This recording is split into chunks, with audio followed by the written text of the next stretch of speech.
Hey everyone, how's it going? So I've had a lot of requests to do more of the Data61 FP course. So that's what we're going to do some more of today. I've been crossing out the modules that we've already done. So we've done list, function, replicative monad, file IO. We've done compose and traversable, which I think is useful. For what we're going to do today. And last week I said we're going to keep working on parser next week. But it looks like we've done parser, so maybe we'll do more parser and JSON parser next week. But today what we want to do is focus on state and StateT, these two modules. Those are the two that we want to take on today. And if you have any requests for further modules, like if you really want to know how co-monad works, or you really want to know how interactive programs work or something like that, let me know. Please request it. If you've got any requests, please send them to me. But today we're going to work on state and StateT. Does that sound good to everyone?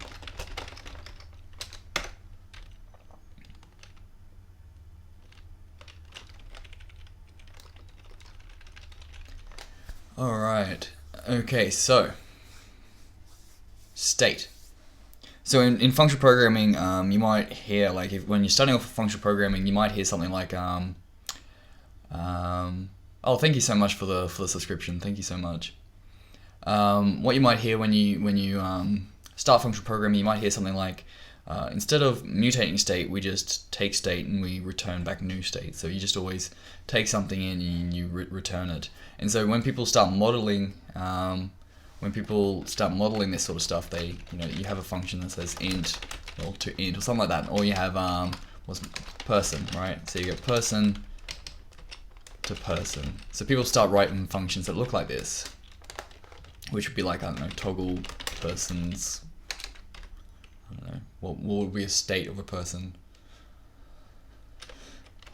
Persons, how about account? Toggle account. So let's say you got an account, some sort of account in your system, toggle account, you could say like maybe, oh, let's go disable account. There you go. So this would be an acceptable function, right? So it's a disable account, it'll take an account to an account. And this is what you might hear, like when you first start functional programming, you'll hear, instead of mutating things, we just take things and then we return a new thing. That happens so much that you can actually create a data type to represent that sort of thing. So this is the state data type that represents that common action that we have. So we've actually abstracted out, using this state data type, we can actually abstract away or abstract out that method of taking something in and returning it slightly modified. And so the way to read this is we've got a new type. So new type is like the data keyword. I don't know if we've done new types yet. It's like data. The differences are really minimal. The new type's just got a restriction that you can only have one constructor on it. So you don't even have to worry about the differences. Just know that if it says new type, there's only one constructor for that type. So we've got this state type constructor. It takes two type variables here, S and A, and it has one constructor. So to create a state, you use this state constructor. There's one constructor. This one constructor has one field, and this one field is run state. And so in the end, you can ignore this. You can ignore the field. Just think of this as a function with a constructor around it. That's really what this is. State is just a function, but it's got a constructor. There are some differences with bottom. If you are starting out with functional programming, do not even ignore, just completely ignore that. Don't even think about it. Don't even bother looking into it. It's just, the differences will not be applicable to anyone that's starting off with functional programming. There are some slight differences though. Okay, so we got functions and they're wrapped around with a constructor. So really, if you think about the core of what state is, it's just a function. It's a function that takes an S to an A and an S. That's what state is. S, input type S to A and S. So this is a tuple here. So this is A, comma, S. This means both. You get both of them. When you have a tuple, you have both values. So what this represents is like so when you are running a state, when you go to use state, this S here represents like the current state, and this S over here represents the next state. So you've got like the current state, and then you've got the next state over here. So this is what we had before when we had the account function, when we had like disable account. When I said what was it, account to account. So this would be, you know, the current state, and then the next state would be the new account, right? Would be the account that's being disabled. So that's what it is here. So we've got the input state, which is the current state, and then we've got the next state. And we've got an A with the output. So this state computation can not only can it produce new state, but it can also produce a value that was computed from the current state. So we can compute an A, some sort of value. It can be anything we want, because up here, remember that it's we've said that it can be A. So if you have like a state of, let's say we've got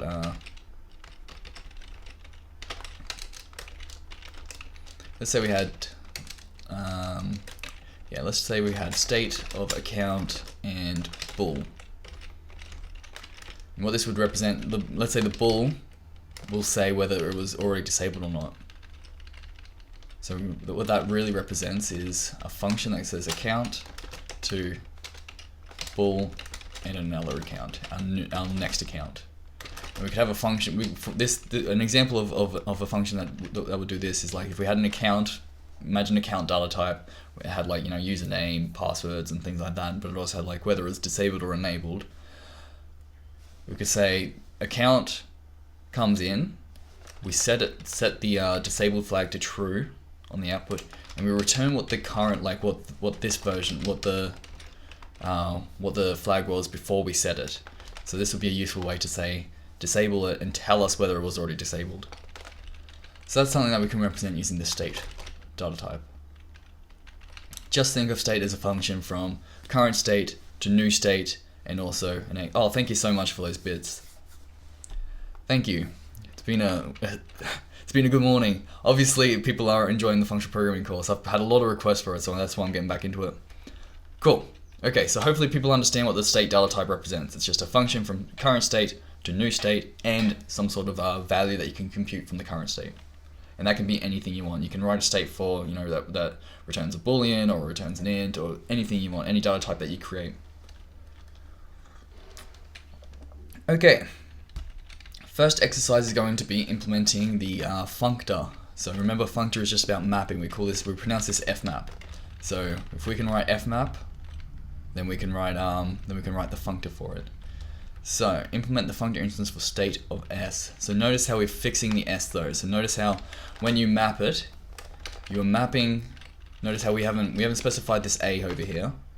So down here we haven't specified the a. Notice that there's no a there. So we're saying that we can take a state of s and a to a state of s and b. So notice that the s is fixed, and we're just changing like the return type here. So we're just changing this part of our function. So our function s to a and s, we're changing that a to a b. That's all we're changing. Nothing else is changing inside there.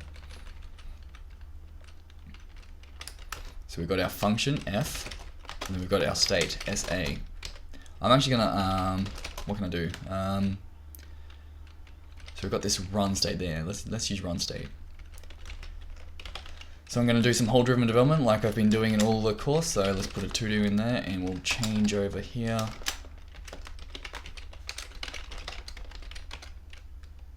Okay, so found a hole. We need to return a state of s and b. What do we have in scope? Well, we've got a state of s and a, and we have this f, which is a to b. What I'm going to do is unpack this sa, and the way to unpack it is to run it. So we've got this run field right up. So what I know is that I've got this whole, I've got this constructor. I want to get rid of the constructor, and that's what run state will do. It'll get rid of the constructor and just give me this part of the state. Just give me the one function. So I'm going to say, what will this be? Let's just call it x. Let's call it x for now, sa. We'll reload, and now what do we have? Look in scope. Now x is a function from s to a and s. And what we have returned is a state of s and b. So how do we construct a state? Well, we use the state constructor up here. That's the way to construct a state. Use the one constructor it has. So I'm going to change this a little bit. So I'm just going to say, well, I know that I need to construct a state of sb up here. So let me use the constructor. I don't know what I'm going to pass to it yet, so I'm just going to put a to-do in there. So let's reload that. Now you can see the type is S. So you have to give it a function from S to B and S. And so what we've got is something slightly different. We've got an S to an A and S. So notice how these are very similar. So we have to give it a function.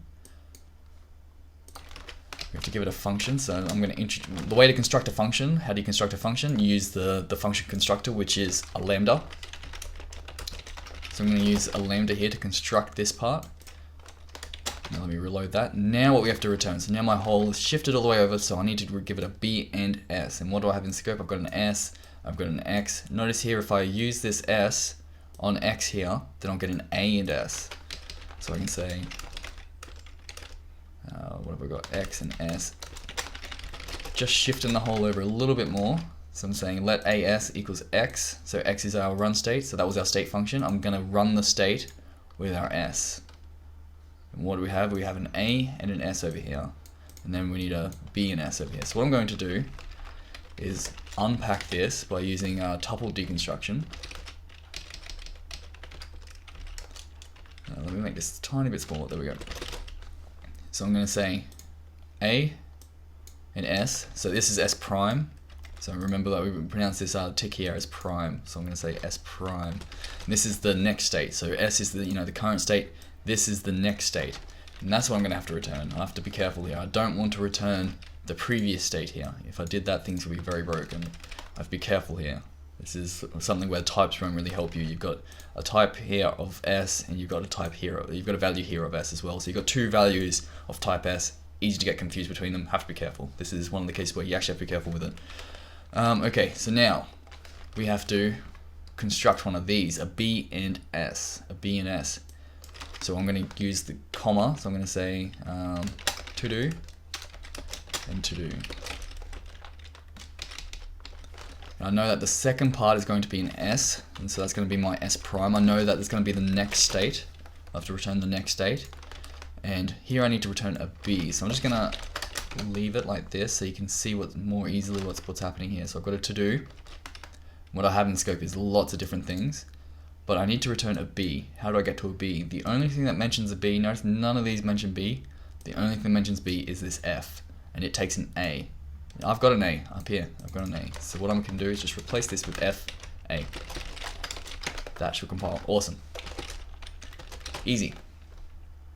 Okay, and is there any way we can simplify this a little bit? I can inline X. That would be useful because I'm only using it in one place. I can inline that. That's looking a little bit nicer. Is there anything else I can do? I think that's about it. I'll indent it a little bit. I think that's about it. Cool. Yep, I'm happy with that. Oh, good. So that is the functor. So what we do for the functor is we just use this F on the first part of our state function. So this state function.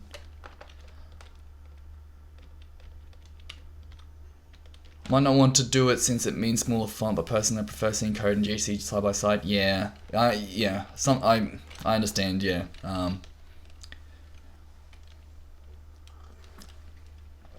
I'd like to do that too, but we'll keep it like this for now, and I'll see if I have to change that. So we've got yes, we've got this function S to A and S, and what we've done is we just said, that A part, we're replacing that with a B. That's all we've done. The functor is just saying I want to be able to change the return type of that state. How's it going, Soding? We're working through state today. We're going through the FP course and we're working through state, and hopefully we'll be able to get to StateT. Okay, so the functor is just mapping over the A part of the state, just changing the A to a B. That's all it is. Now, applicative. Remember, applicative's got two methods in it. It's got pure and it's got the apply methods. Pure just takes an A to a state of SA. Can you guess what we're going to do in that case? What are we going to do if you give me an A, and I said and I say that I'm going to be able to make a state from that? What would the state be doing? What will I be doing with? I've got an S as an input and I have an S as an output. What can I be doing there? What's the possible thing I can be doing? There's only one possibility. There's only one thing I can do.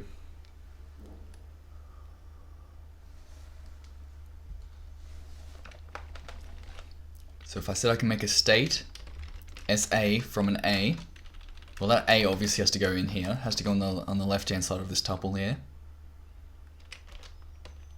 And the only one possible thing is that S has to go to S. So it can, the pure function is only going to return the same state that you put in. That's what the pure is going to do. That's the only possible thing it can do. So pure A. Let's do some more hole-driven development. So we have to construct a state. So I know that there's the state constructor, another hole. Have to make a function from S. And remember, lambda, this lambda that I'm writing here is the constructor for functions. So I'm constructing a function.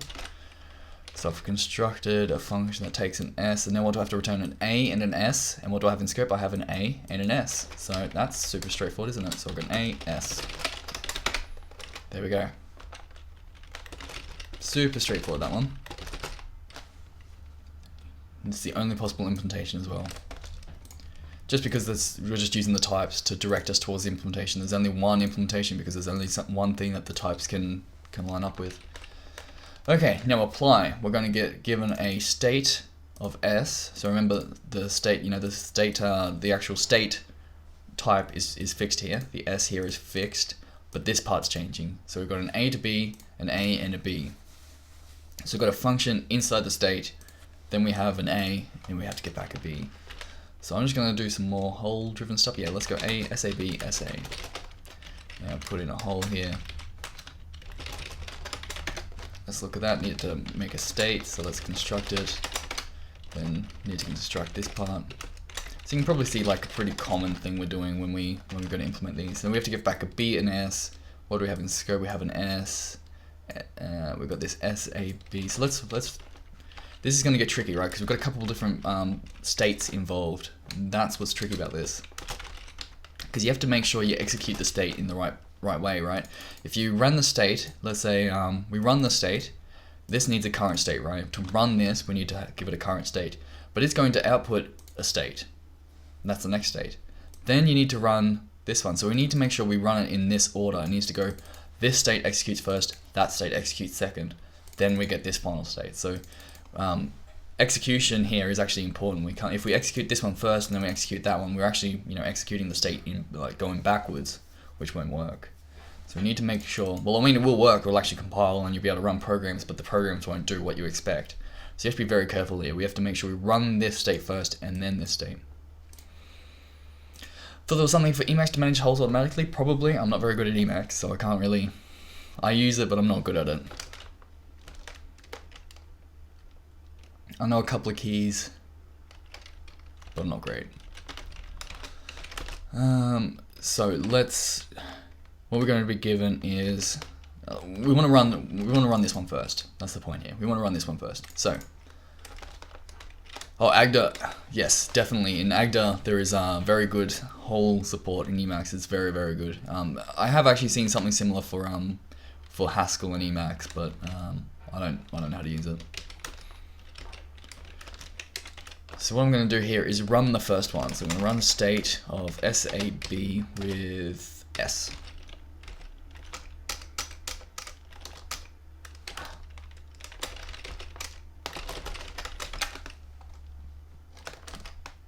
So I'm going to run it, and what I get back out is an AB and an S prime. So this is the next state, and this is the function. And then what I want to do, so now I've got I've got access to this function A to B, which is really good, because that will get us closer to this goal. Because this is the only thing. This was the only thing that really mentioned B. Now we've got this function. We've got direct access to that function, but we still need an A, and we can get an A by running this part of the state, right? We can run SA. So what I'm going to do is now that we have that, I'm going to get out the A and S prime prime. So I'm going to run state of SA, but S prime. So notice how I'm threading the state through. This is really important here. I'm just threading the state through. So I run it with this initial state here. Then I get back an S prime, which is like, the next state of this one. So this is the next state for the A to B function. Then I need to run this state with the previous, like the result of this state here. So that's why I've got S prime, threading that through. Then I get S prime prime. So now I've got like the state after running both of these. After running both of these, this one and then this one, then we get S prime prime. So notice how we're actually like doing imperative programming just here in the applicative. In the applicative, we're doing imperative programming because we've got a sequence of actions here. We've actually got a sequence, which is really important. So we're actually like re-implementing imperative programming using functions. Very, very good. Okay, so now we have, I don't think I've reloaded. If I reload, we have, yes, we have an A. Yep, all good. So we've got an A, and what we need back is a B and S. And the whole goal was really to get to a B. So now I can make a B by using this A and this AB together.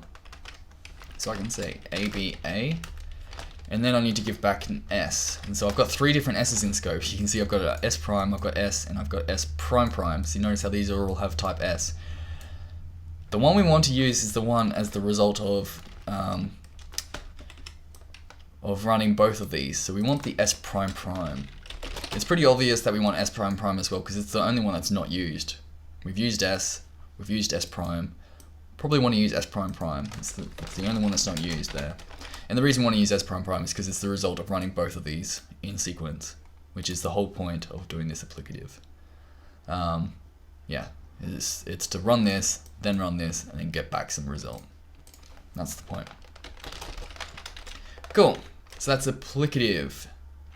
We can execute it if we want to see something, but these are probably not the most obvious things to execute. Yeah, no, they're not the most obvious things.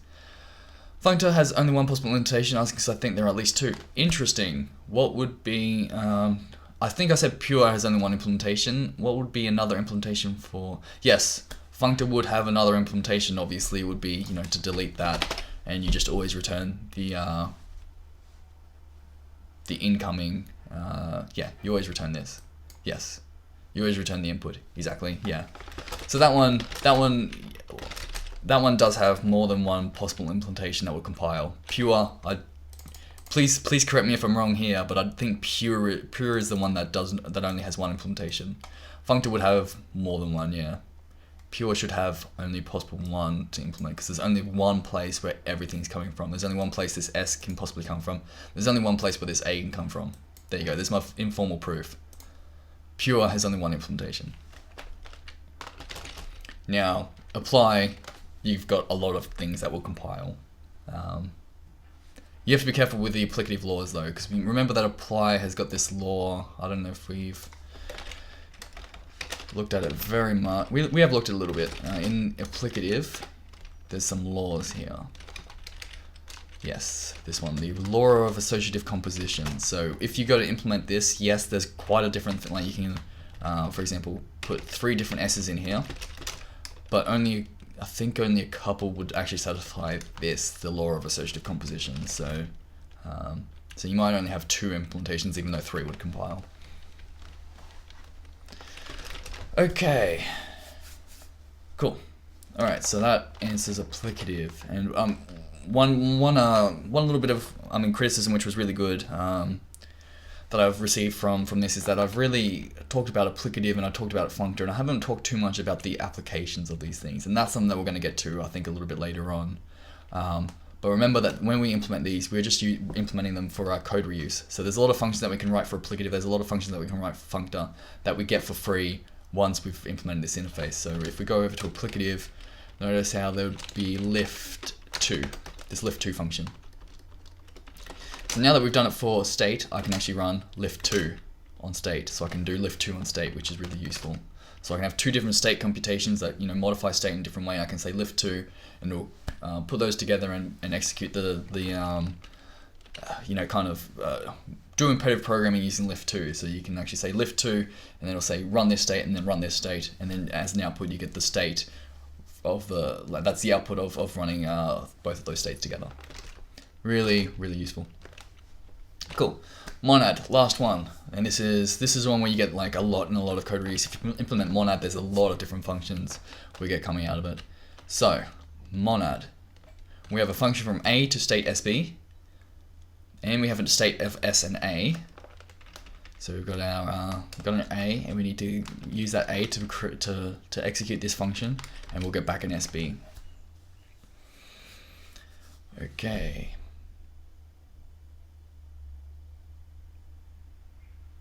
What can we do here? So we've got our F, and we've got our SA.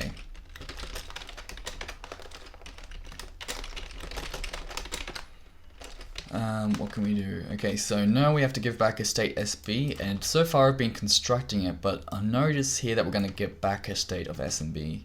I think we still want to construct it. Yeah, I think we still want to go in the pattern of constructing it.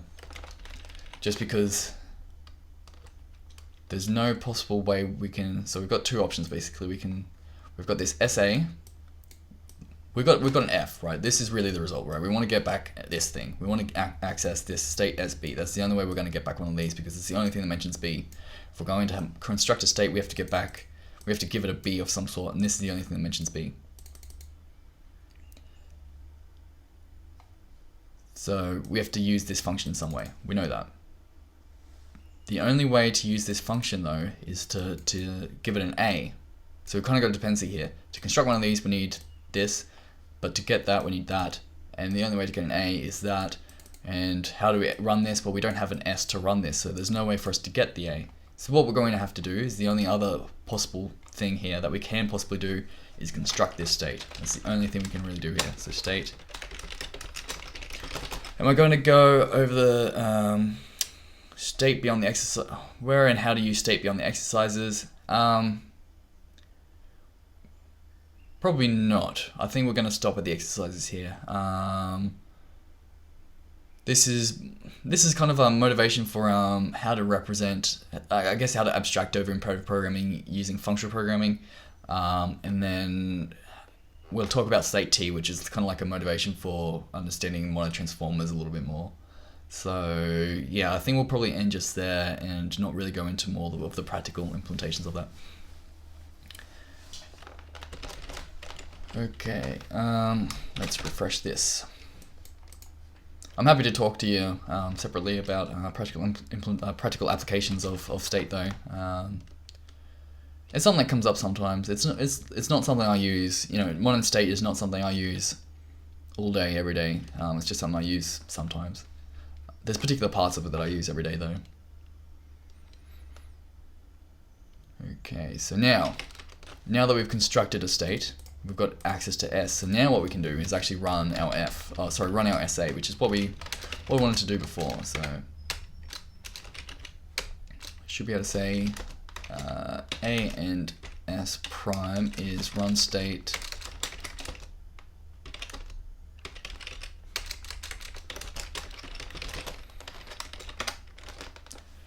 how can I have a reverse bind in a monad? Can I have a reverse bind in a monad?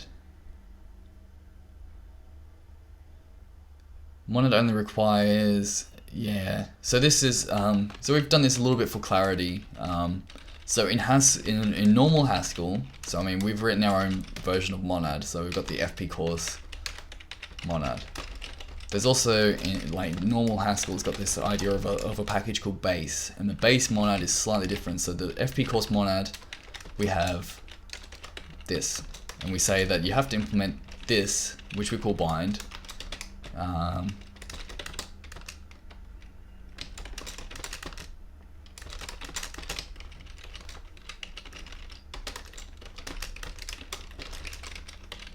The one in Haskell looks like this.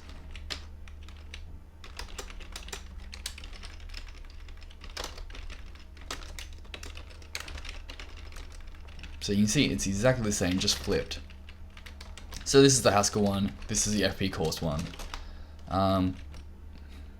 The reason why FP course does it like this is that it makes it more obvious when we do this.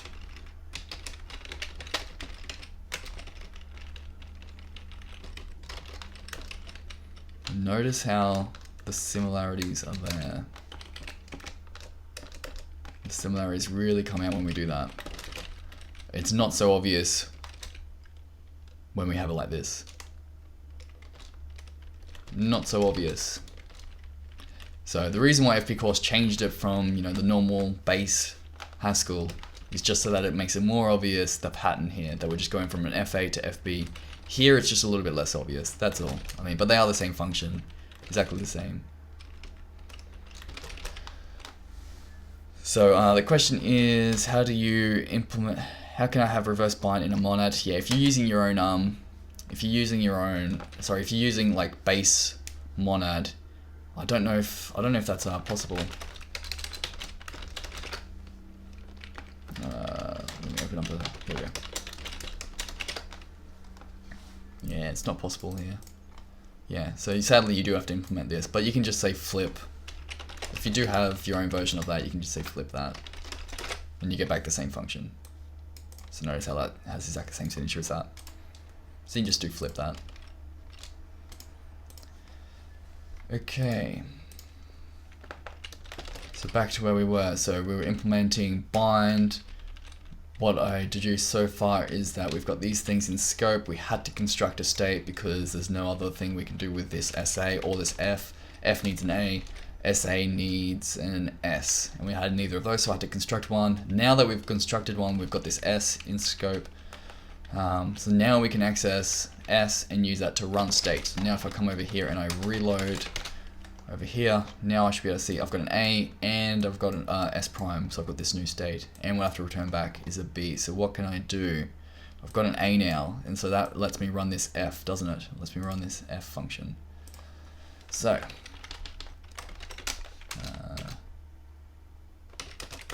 let me use this F with A, and what do we get as an output? So X is a state of S and B, and what we have to return back is a B and S. So we're close. The only thing is that this thing's a function, right? This one thing's a constructor, so we can actually say run state.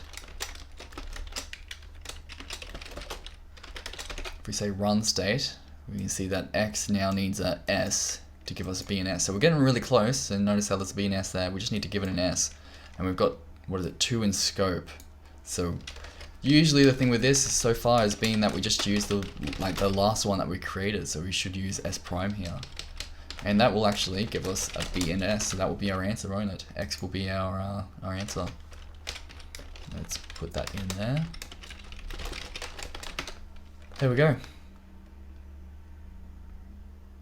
So what we do is we create a state where we have the access to the state, we run it, we run the first state, this SA here, we get back these two things, and then we run the result of running the second state. So it's just really imperative programming. You just you run the first thing, and then you get the result, and you use the second thing. Really straightforward.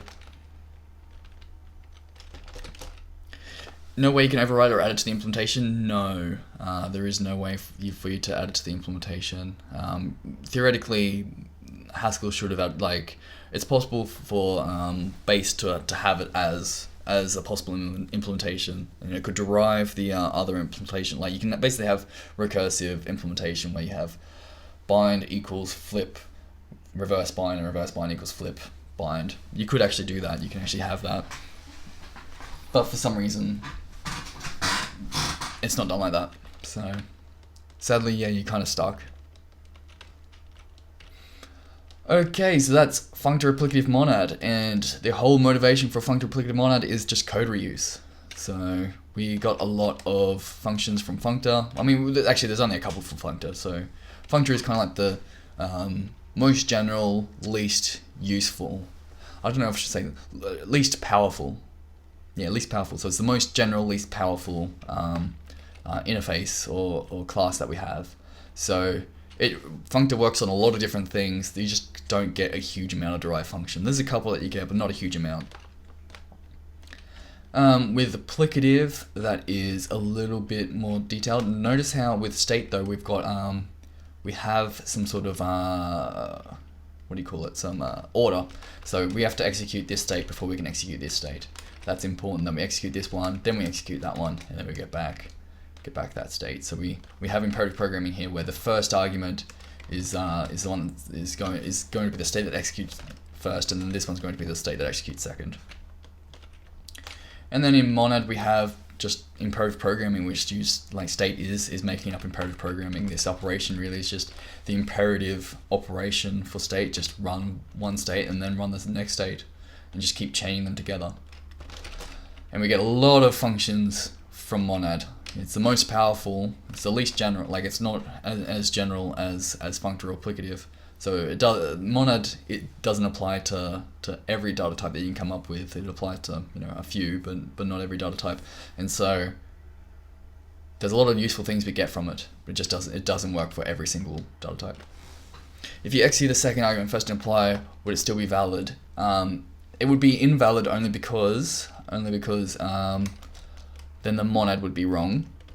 If you got rid of the monad and you only had this, you know, kind of flipped around apply, I think it would be a valid monad. Oh, sorry, a valid applicative. I think it would be valid. It would do something weird, but it would be like the reverse state applicative. I think it would actually be a thing that you could actually define. And then monad, I don't know. You might not even be able to do monad after that. So yes, it would be valid, only you'd have to not have a monad for it.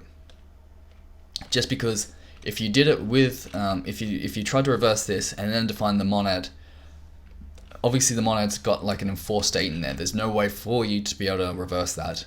So the monad here is enforcing us to do it in one direction. There's no way for us to do a reverse monad here. So for example, I can't run this one first and then run that one.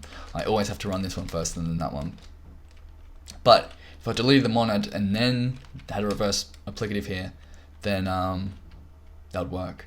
The reason that we'd have to delete monad though is because monad has to be consistent with apply. If we look at I think it was monad.hs, you can derive, yeah, remember this apply operation. This is the apply operation that you can derive from a monad.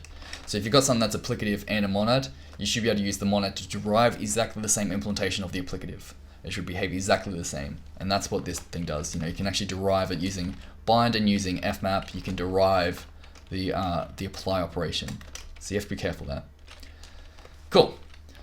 Am I using Spacemacs with evil mode? Yes, I am. I'm not great at evil mode, but I don't know. I kind of like Spacemacs a little bit. There's something I've been told to check out. Is it Doom Emacs or something like that? I've been told to check out this, so I need to play around with this soon. It actually looks pretty cool, so I need to try it out. I will give it a go. So evil and Doom. Okay, so that is state, state, and state.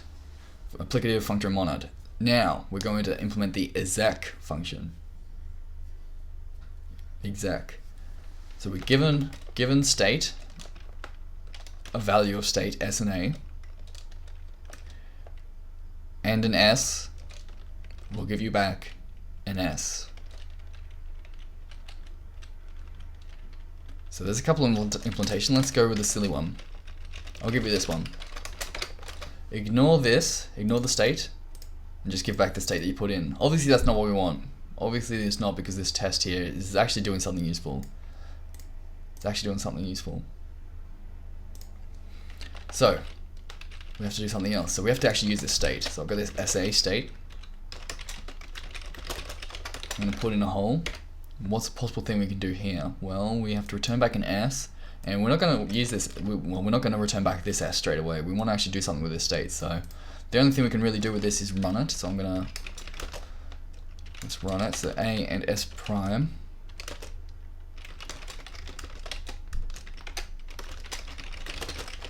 So we're running it. Now we have to return back an S. And what we have is we've actually got two S's now. We've got this S prime. So this is actually the one, this is actually the next state.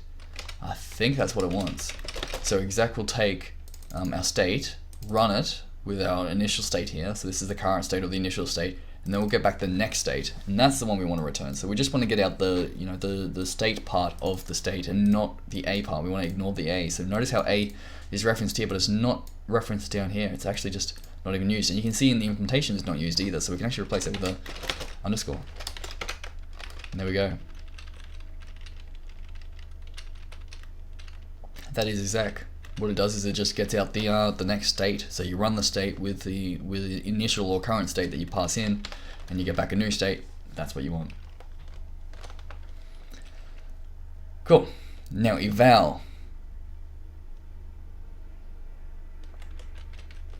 State SA, state S, state SA, S, give back an A. So let's do this. Notice how this looks very similar to what we had before, except instead of an S as an output, we have an A. So maybe the implementation is just the reverse.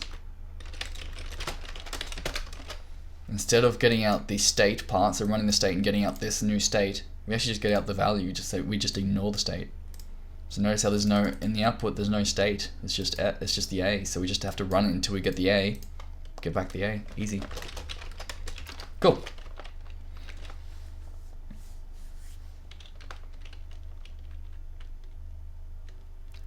Okay, a state where a state also distributes into the produce value. So just run state get 0. So now this is interesting. We have to, so get is just a value of state for any s. So notice how this s is underscore. So we're not saying get int to int. It's just saying state s. So it doesn't matter what the s is. We have to return. We have to give that back.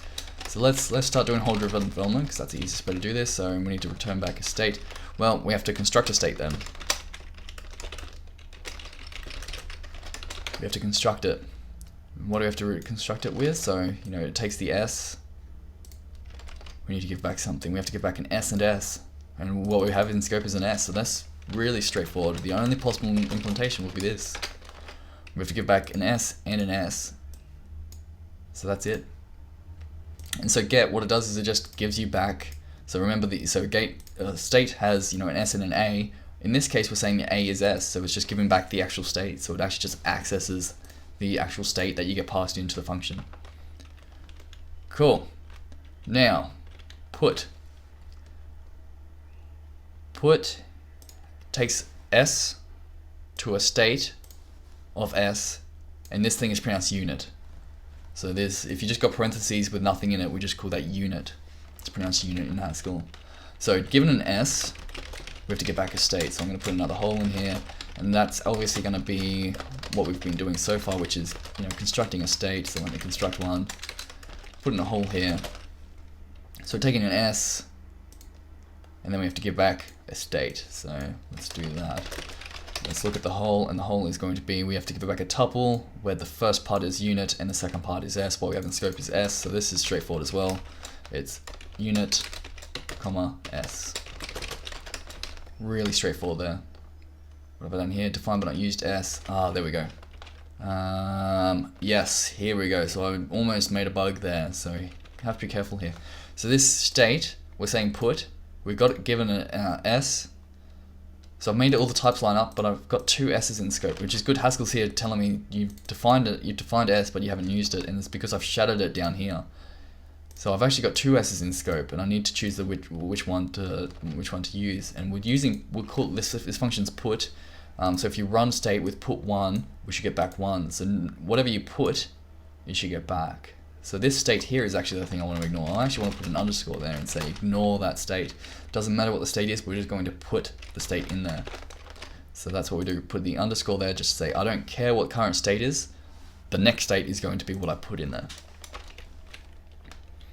So there we go, that's put.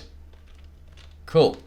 So those are all the like fundamental important functions. So we've got we've got the interface, which is function replicative monad. Then we have exec eval, which is just really just run state, just accessing different parts of it.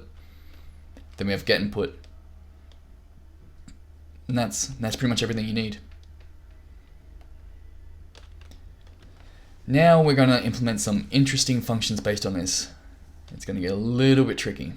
Yeah, we're going to 4 different functions we have to implement. Cool. Okay, so we have a function called find, which is is it list? Yes. So we've got this function called find, and what it will do is given a predicate, given a list of A's, so a predicate on A, and then given a list of A's, we'll get back an optional A. So we'll go through the list, find the first one. If it doesn't find any, then it will give back empty. If it does find one that satisfies the predicate, it will return back full. And our implementation was just to fold right through the list and just find the first one that satisfied it and return back full. Really straightforward. So that's find. We are going to implement something called find M now. Find M. Find M, and so find M works for. Notice how there's this is not specific to state. So this is kind of like motivation for monad. we are just going to use monad. There's nothing here specific to state. We're just going to use the monad to implement this function. So we're only going to use the monad interface to implement this function because that's all you need. You don't need to know anything about state. You don't need to know anything about list.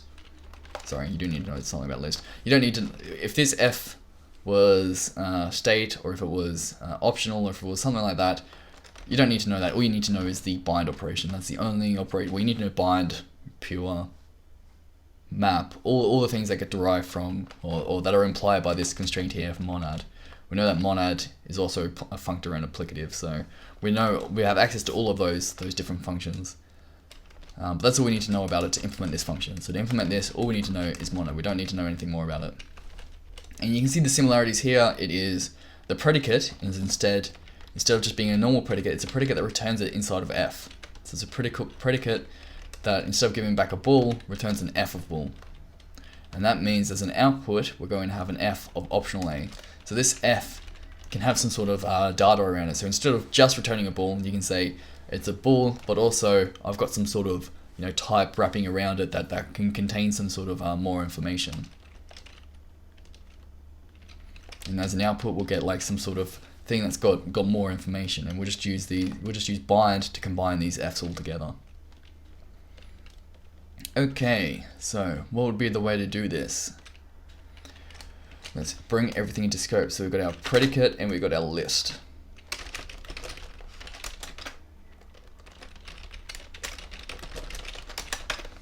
Got a predicate and we've got a list. So we need to give back an f of optional a. And what we have is a list of a and a p. So I've got our predicate. I'm going to base my implementation a little bit off this find over here. So we had a fold right. I'm going to do that as well. I'm going to use fold right on our axis. I actually am going to do the same thing as what we've done here, and you can see this is point free. Notice how there's no mention of x's over here because it's point free. And so fold right as the last argument here would have taken an axis, so this would have been equivalent, but we were able to just drop it from both sides.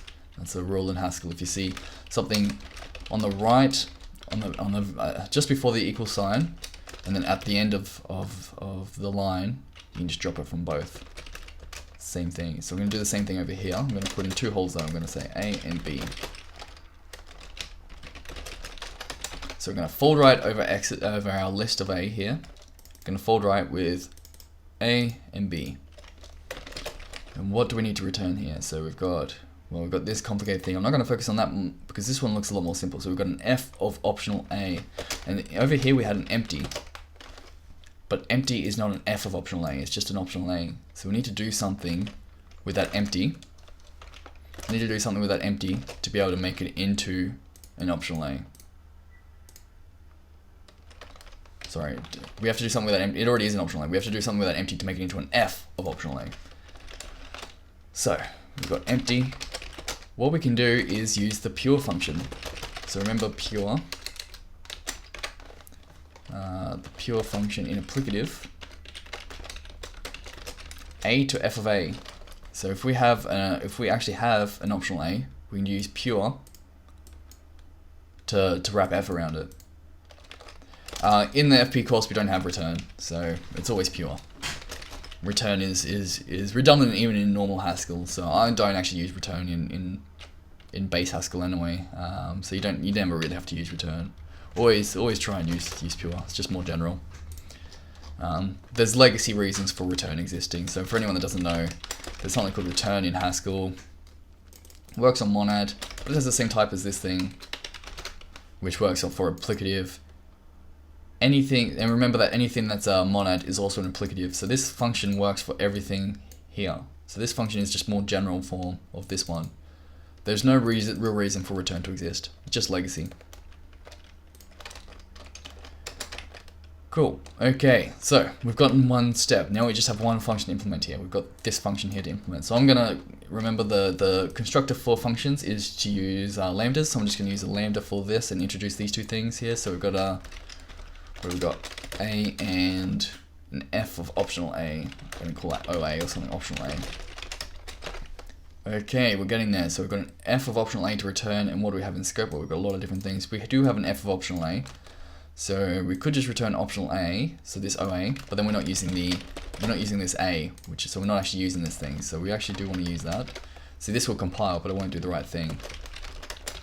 So we do want to use probably both of these things, and we also want to use this P here. So what can we do? Well, if we run this predicate, let me do that. Let me say let PA equals P of A. Let me introduce this thing. So now we've got this PA, so we've got an F of bool, and we have an F of optional A. So this is getting interesting. So we've got an F of bool, and we have an F of optional A. We want to combine these. We want to say if this boolean is satisfied, then return a full of A. Otherwise, just go and use the A. So I'm going to use a function called lift2.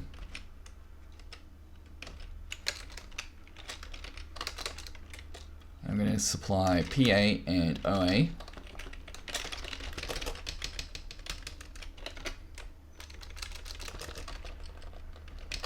So if you remember lift2, I don't know if I can open this up, yeah.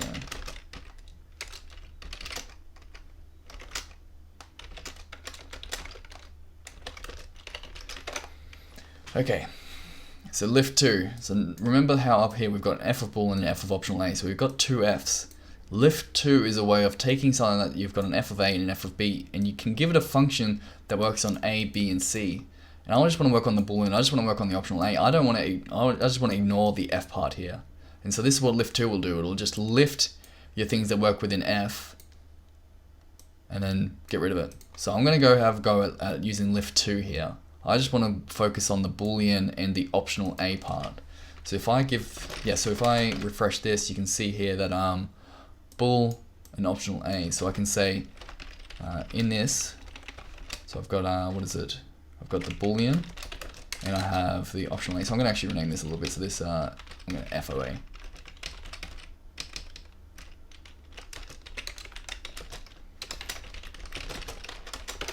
So here we go. So now I have to return back an optional A, and what I have in scope is a boolean and an optional A. So I can say if B, then full of A. So I'm going to say if this boolean is true, so if it's true, we want to give back, right, remember that we have to return back an optional A here. So I'm saying if it's true, if the predicate passed, then return back full of A. So return back, so we have to construct an optional A, so I've got this A in scope, so return back a full one. So X succeeded, give back an A. Otherwise, just use that OA, which is the rest. Remember that we're doing a fold right, so that's kind of like the representation of the rest. So hopefully, if I compile this, it works. Well, sorry, it compiles anyway.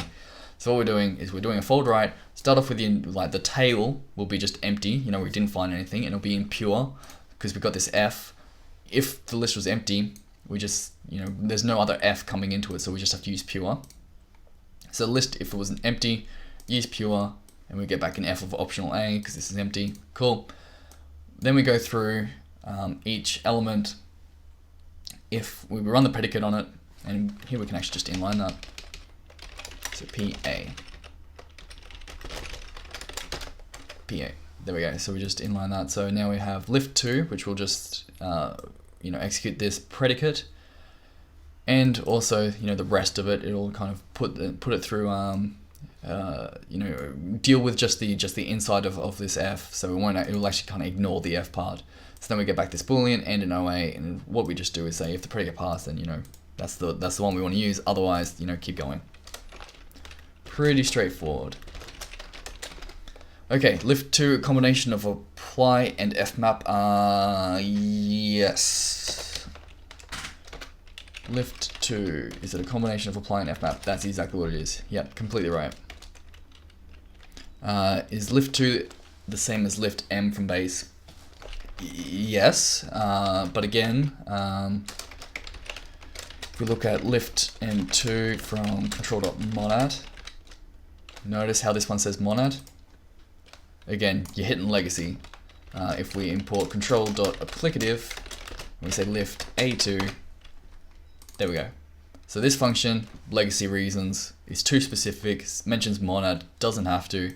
should be mentioning applicative. Everywhere that lift M2 works, lift A2 will work instead, so you should only use lift A2. Lift M2 should be deleted, return should be deleted. Sorry, there's quite a few, for a long time, applicative and monad was very separate in Haskell, until people realized that, hey, they're actually, everything that's a monad is applicative as well, so, yeah, it's legacy reasons.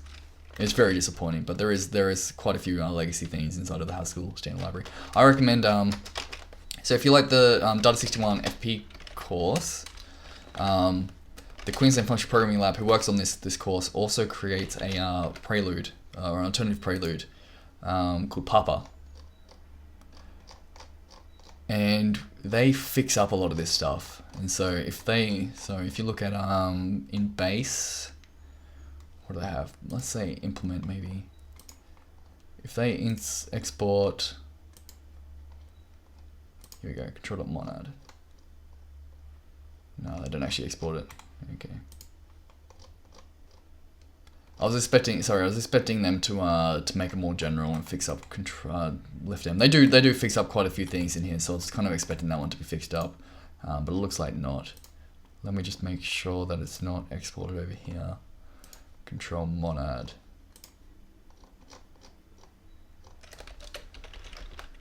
Yeah, okay, they don't even have lift M in here at all, so they don't export it, so they don't even expose it, so they just say lift. I guess they just say lift A2. I'd kind of expect lift M2 to be exposed, maybe with a different type signature on it, but anyway. Legacy stuff. Papa fixes some of this legacy stuff, which is good. Cool. You don't mind if it sticks around in base? I mind just because it creates this conversation. Yeah, that's the only reason I mind that as you can see from chat, people are confused because lift M2 exists, but it's just not as useful. So I really would like them to be deleted, or at least I'd like if we do have control.monad, I'd like lift M2 to have exactly the same type signature as lift A2. Like, there's no reason why I should specify monad here, except if you've broken monad in some sort of way. So I do think that lift M2, if it does stay, should at least mention applicative then, and then it's exactly the same. It's exactly the same function. So just make it exactly the same, and then who cares? Cool. Okay. So that's find M. Find M. So notice how we use actually, this is something that, notice in here we're not actually doing anything with bind. We use lift 2, which is applicative, we use pure, which is applicative. This function mentions monad. So I think this is another case where we've said, well, it actually should work for all applicative rather than work for all monad. There you go. So I just changed. So I think this might have actually been fixed in a more recent commit of the FP course. So I'm probably looking at something that's slightly old. But yeah, find M doesn't need to mention monad at all. It can mention applicative. And that's better. That means find M, because not everything that is applicative is monad. So applicative will work for more cases. There's more things that are applicative than there are monads. So find M now will work for more data types just by changing that to that. We've now made find M work for more data types, more code reuse.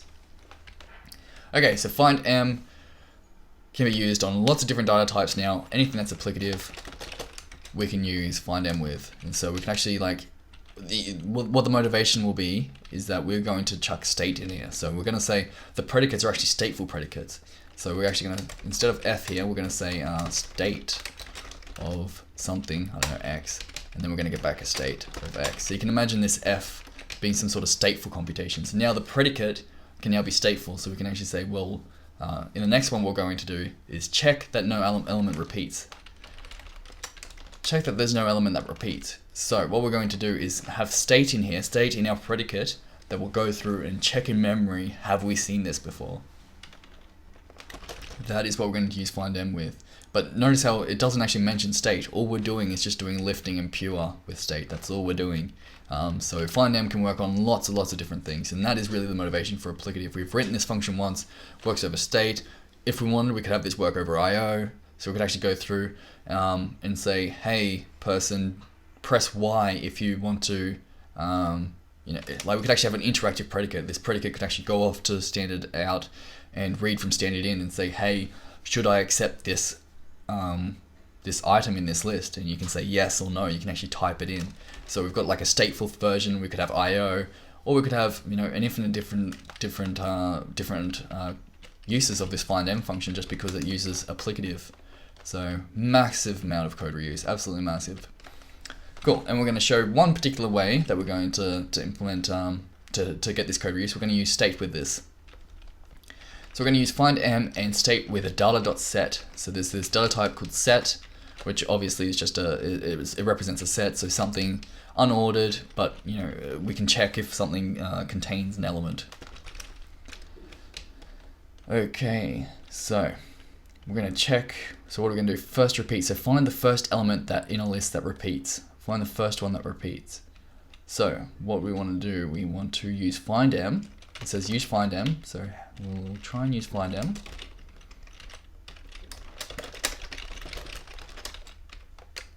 But it needs to be an optional A, doesn't it? Yeah, okay, so how can we do this? So we've got our X's. And it says use findM with state and a set. So what we want to do is we want to, if we had this as state, let's say we had this as a state X of optional A, we want to get out this optional A part. So notice down here we have this optional A. So we just want to get out this optional A part. At the end of it, after running this findM function, we actually don't care about this X state, whatever it's going to be. I mean, it's going to be a set because that's what it says down here. So let's say it's a set of X. We actually don't care about this set. We don't care about it at the end. We only want to use it for internal reasons. So we only want to get out the optional A at the end. We say don't care about what you put in the set, doesn't matter. And what function did we have for that? We had either exec or eval. Which one is it? Eval. I always forget between exec and eval. I always have to look at the types in the I can never remember the names. So eval. We're going to eval some state. Yes, we're going to eval some state. With, okay, we need to eval, right, eval, remember eval takes the state here. So we need to eval it with an empty set. And so we can start off with an empty set. So how do we create an empty set? Yeah, it doesn't help that they both start with E and have all that exactly. I always get confused every single time. So browse data.set. We want to create an empty set. How do we create an empty set? There should be one called empty. Is it? Empty. There we go. So we'll call empty. So we're going to eval some sort of to-do, which is going to be our state type that we're going to create. We're going to eval that with an empty set. Now, variable not in scope. Oh, we want s.empty. S.empty. There we go. Now we're getting closer. Cool. Okay, so we've got this hole where we need to create a state of a set and an optional A. So this is where we want to use findM. So notice how it wants a state of some set and optional A. If we go up here, that's what findM is. It just, instead of F, we can say state. So this F can be instantiated to this state here. That remember that there is an applicative of F for state. So we can actually just say use findM and it'll like this. So we just need to supply to do and what's the other thing? The list. So we can just use findM there. And now what we have is we have to define the predicate. So to do here is the predicate. So it's the A to a stateful computation. What will this look like? So we have to have a stateful computation here. So we've got this A in scope and we need to do something with this state. So I'm going to create this state down here. I'm gonna create the state such that what we'll do. So this S will be the set. That S will be the set, and what will it need to return? It needs to return true if we've seen it before, right? First repeat needs to return true if we've seen it, and it needs to turn false if we haven't seen it. So I'm going to write, so this boolean, so the first thing here should be the boolean. Actually, I'm just going to write it inline. It'll give better typing if I put it all inline. So I'm gonna write it all inline just because it's going to give better typing. So let's go there. Here we go. So now I have to return a bool and a set. A boolean and a set. So this boolean will be whether we've seen it before. So A will have to be this boolean, and the boolean is going to be whether we've seen it before. So I'm going to say elem. It's s.elem.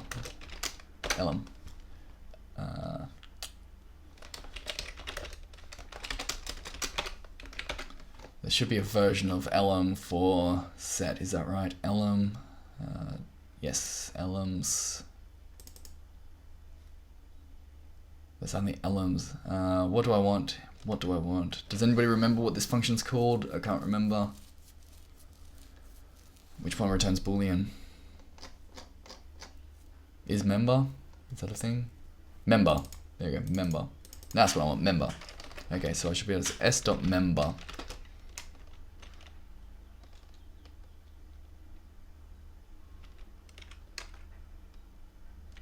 s.member, yeah, s.member, a and s, is that right? No, I have to flip it. Nope, I've screwed that up somehow.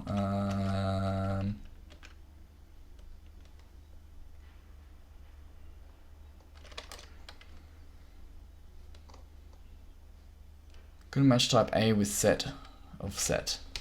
Set of set. Oh, okay, I did flip this over, did I? Yeah, there we go. Okay, cool. Okay, so that will check, that will return true if it is a member, false if it's not. And what we have to do here is to return back a new set, and what we, as a new set of A. So we've got an A and we've got this set. So what we should be doing is inserting our A into this set. So each time we run the predicate, we just insert the element into the set.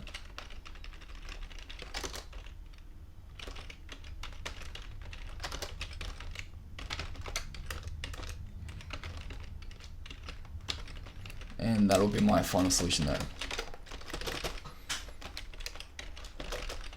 So we just eval find am, so we're using find am. The predicate will just go through and check if A is a member of the set, and it'll also insert A into the set. So we'll just keep calculating up a set. So I actually want to test this out, make sure I've got this right.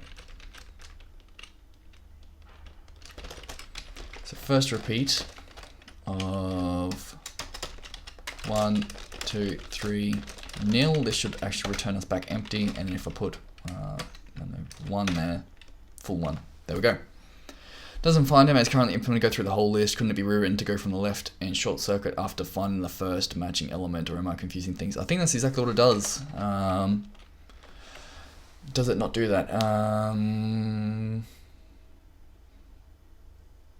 Fold right, it will go through until it finds a full.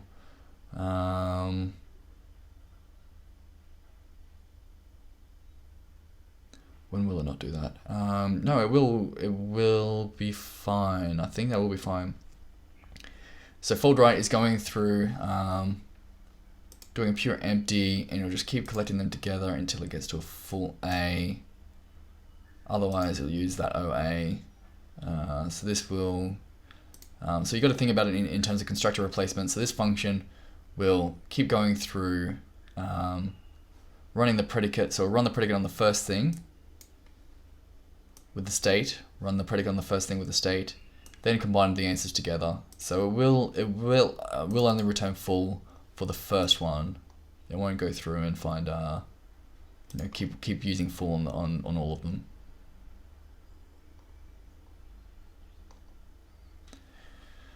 Okay, so that's first repeat.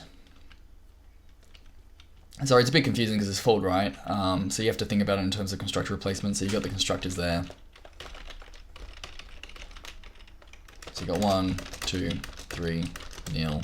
You have to think about it that you're replacing each of these cons with this function here, and then you're replacing nil with that thing. And so you have to think about it in terms of that.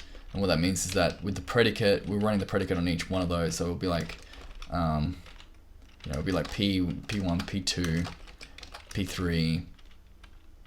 But it'll only return. It'll only if we get to this case, it'll actually kind of like cancel out the rest of them.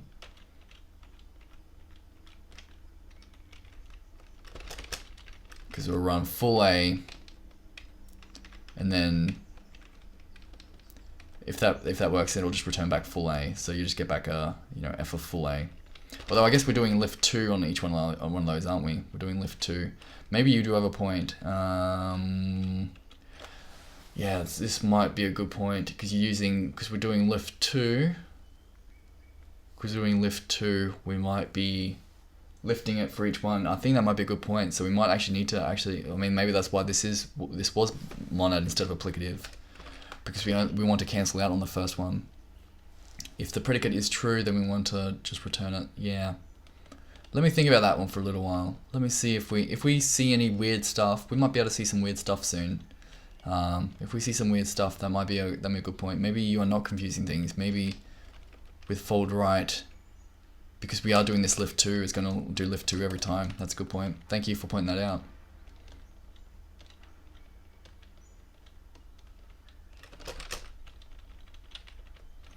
Let's continue on. I might have to come back to that. Actually, I'll have a quick look at something. So we're gonna do distinct, and then we'll get back to this. Okay. So does anybody remember traverse? Sorry, using filtering, which should be, I think, applicative. Is that where filtering was defined? Yes, filtering was defined in applicative. So use filtering and state with a set. Use filtering and state with a set. So we're getting where we were with that. Filtering, we remember filtering it is a way of taking so it's kind of like what we did with findM. It's very similar to what we did with findM. Very similar, except instead of just using optional, we have a list. So we're collecting together everything. So that's really the only difference for filtering between that and findM. And then we have distinct, state, and so this looks like it's exactly like what we did before, just with filtering instead of findM, right? I think it looks very similar. The signature looks kind of similar. So we had a list and an optional. Now we have a list to a list. So this might be very similar to what we had before. So we use filtering. So if we come over here and refresh, except this will be a little bit different because distinct, instead of trying to find the one that is equal, like finding the first thing that is a member, we want to find everything that's not a member of this set, right?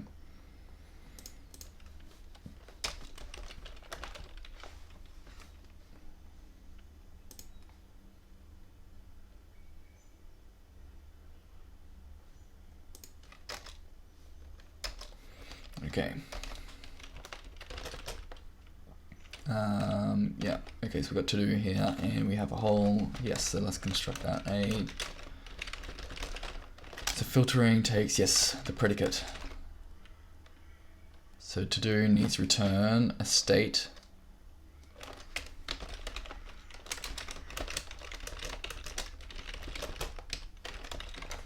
Where we have a boolean and the new set. So this will be very similar to what we had before, except we're going to say not member.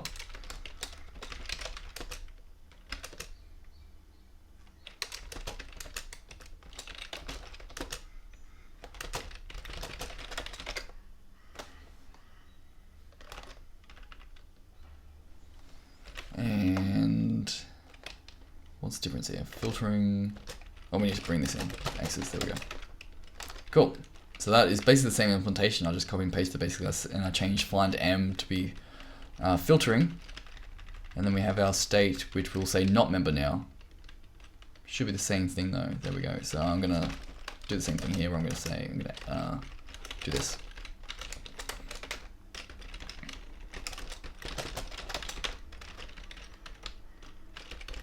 There we go. Okay. So let's run distinct on a couple of things and see if this works. So distinct 1, 2, 3 should return back exactly the same list because this is all distinct. Now if I put in another 3 in there we go, or another 1. Cool. So it only keeps it if it's not a member.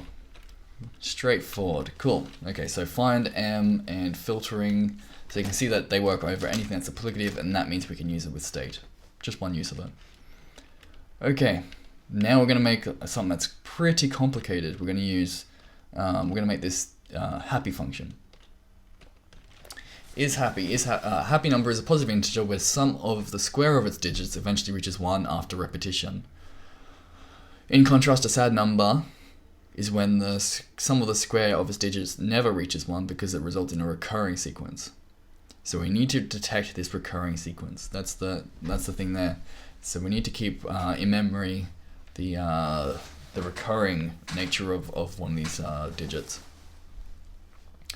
So happy number is a positive integer where the sum of the square of its digits eventually reaches 1 after repetition. Eventually reaches 1. Sum of the square of its digits eventually reaches 1. Okay. So we need to use a lot of different functions here. So we need to use first repeat and produce.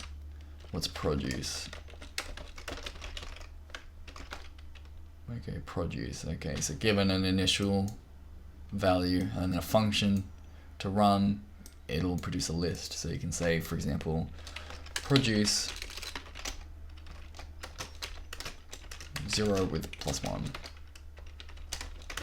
Well, sorry, I'll flip those around. +1 and 0. You can see there it's just there you go.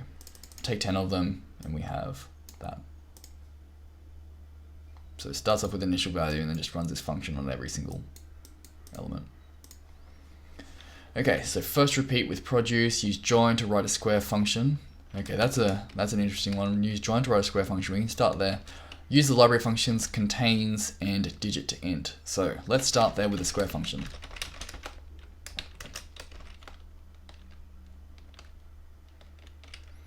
So digit to int. Okay, so it's going to produce an integer. So we're going to want to square that. So int to int. So square. So an easier way to do square would be to do this, right? You just multiply the function by itself. Square 10. Straightforward, that's a square function. But it says use join to write a square function. This is Haskell. This programming language is Haskell. And I'm teaching functional programming. We're learning how to do functional programming using the state data type. So use join to write a square function. So this will be the straightforward implementation of squares. So you've got n, and you say n multiplied by n. How can we use join here? What could we use? If we look at join, where does join come into this? How can we possibly use join?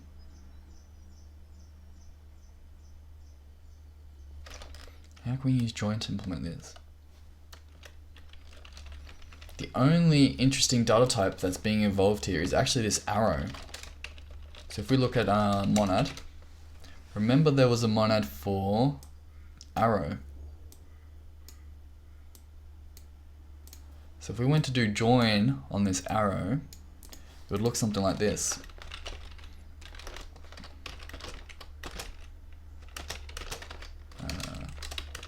So if we look at the type, if we look at join, we've got an f of fa to fa. And if we were to do this on arrow, so we'd have arrow t to arrow t. And if I make this into infix, so I rename these, I move these operators around a little bit.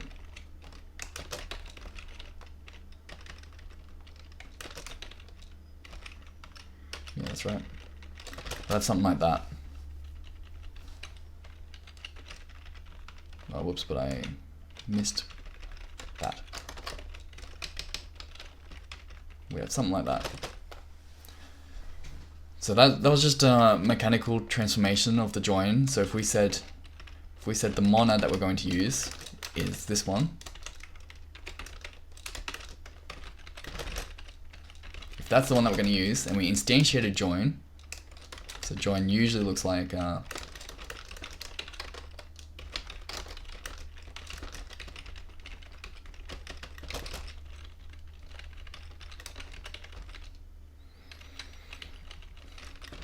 That's usually what join looks like. So f of a to f of a.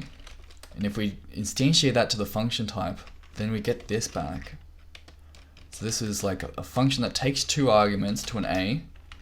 Given one of them, we get back an a. So what you can see is that the implementation of join for this particular one would be you get given a t, so you get given an f and a t, and then you'd say that the implementation would be f of t, t. So just apply that argument twice. Apply the argument twice. That's something that we're doing up here. So notice how we've got, if we can actually rewrite this to be times, it would be times n by n. Times n by n. So we could actually say join multiplication, and there you go, that's square. So square is just join multiplication. So if you have something that you want to supply the same argument to, if you have a function you want to give the same argument to it twice, join. Join is the way to do that. I mean, join works on a lot of different things. Like for example, we can say join full of full 1, we get back a full 1. But you can also say join star of 10. So join star for functions, sorry, join for functions is just supply the same argument twice. A little bit involved there, but that's how we use join to implement square. So we've done one part of that. So we've got a square function. So now we have to use a lot of different things. We have to use first repeat and produce. And we have to use contains and digit to int. Okay.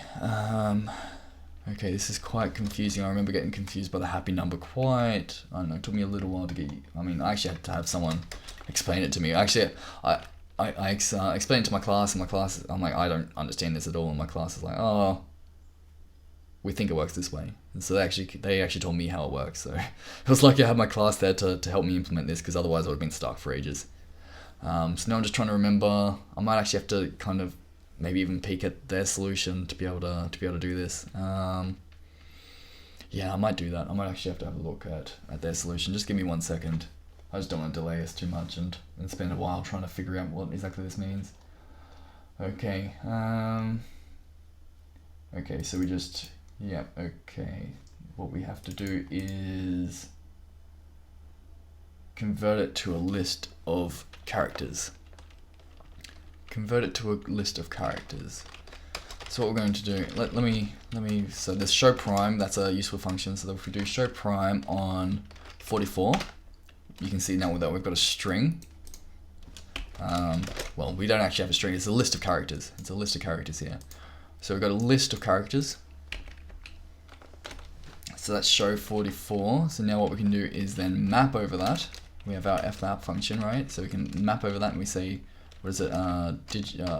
Is it digit to int? Is that what it wants us to use? Digit to int. So there we go. So now we've converted this. So we've converted 44, which is an integer, into a string, or into a list of characters. Then we've gone through that list and then converted them back into integers. So we've got the integer 4 and we've got the integer 4. And then I think it says to square, is it? Yes, so square that. We've got 16 and 16. Cool, okay, we're getting somewhere. So that's 16 and 16, and then sum, that's right. Sum, whoops, sum of that. 32, okay, so that is something. So what we have so far is sum of square, digit to int, show prime, n.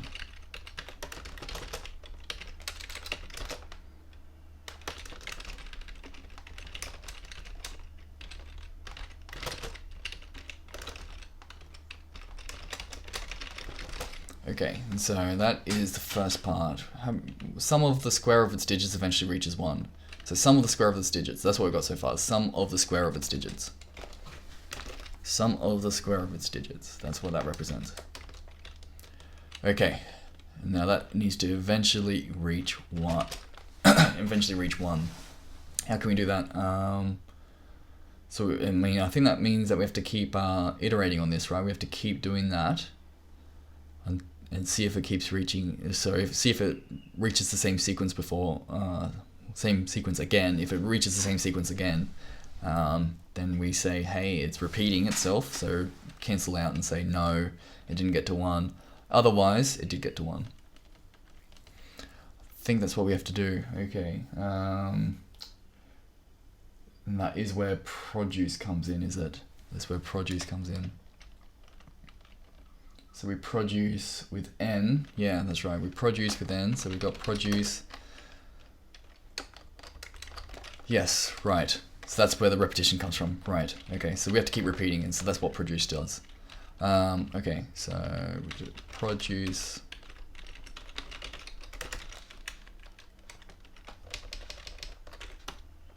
Whoops, I said product there.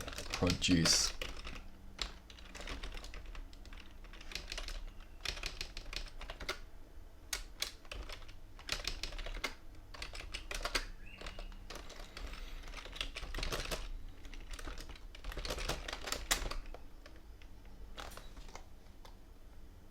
Okay.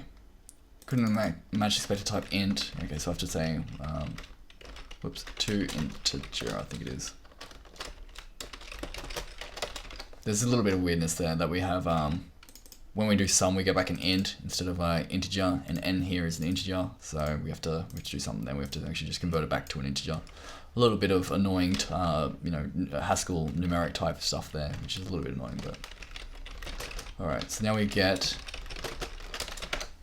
our list of integers there. So we have to keep saying, what is it? We have to say first repeat, is it? First repeat. Use first repeat with produce, so we say first repeat of that.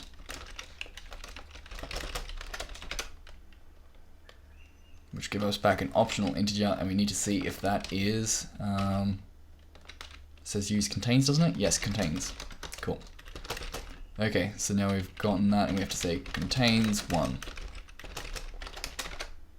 Cool, and that will give us back a boolean, so that might be the implementation. No, but it's close. Oh, there we go. Get rid of that.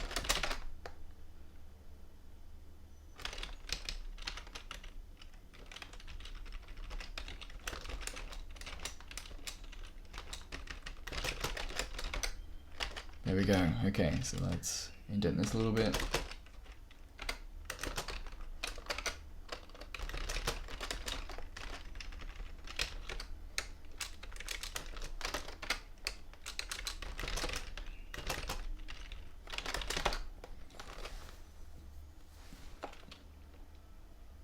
Okay, so is happy 44 should say true, right? Cool. It says true and false, and hopefully this one will be true. Cool. Okay, that is happy. So we produce, we start off with n, and we keep producing our integer, which is just by summing up everything, taking the digits, summing them all, squaring them, summing them. We get a number. Keep doing that for every time we produce a new number, then we do the same thing. We just keep iterating on that. We create an infinite list that contains everything. Check which one first repeats. See the first number that repeats in there. If that is 1, if the first thing that repeats is 1, that is a happy number. If it's not a happy number. Super complicated. There we go. What we're doing though is, what's interesting about this is that we're producing an infinite list. Then what we're doing is using first repeat on that infinite list. We're using first repeat on that, which is interesting, and it goes back to what we were talking about before, is will this traverse the whole list before coming back with a response? Obviously, it will not. Obviously, it will not, because we're saying first repeat. So yes, it will not. So we don't even have to worry about, I was worrying about whether we need monad and versus applicative, and we need to do, we don't. First repeat is here going through an infinite list, and it's still saying, it still exits out, so it does short circuit, like what we were talking about before. It does definitely short circuit, because first repeat uses findam. Findam is going to short circuit because, well, this is working. We've got evidence just by the fact that this function is working, because produces an infinite list. So if you can call first repeat on an infinite list, obviously you must be doing short circuiting somewhere. So we're all good. Shouldn't have been second guessing myself before. Findam is all good. It only traverses as much as it needs. It does short circuit. Cool. A couple of days ago, static typing exists in Python, and now trying to implement functors. Proving to be difficult. Okay.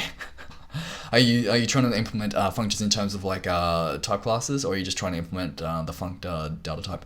You will have problems in Python, because even if it does have static typing, I can't really.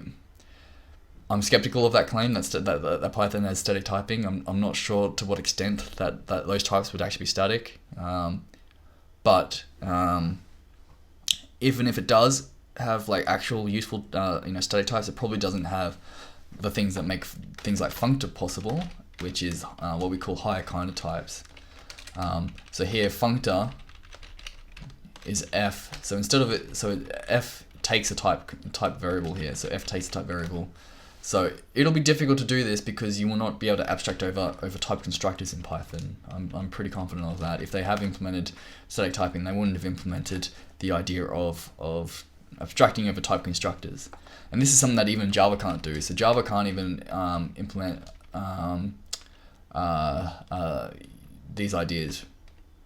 You can't say functor of f in Java.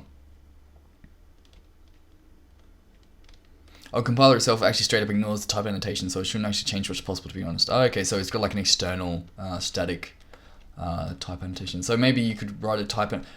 Are you able to express the idea of like a high kind of type? So in Java, we can have type variables, right? So we can have type variables, and we can say we're gonna have something like this. It's annoying, but in Java we can have something like that.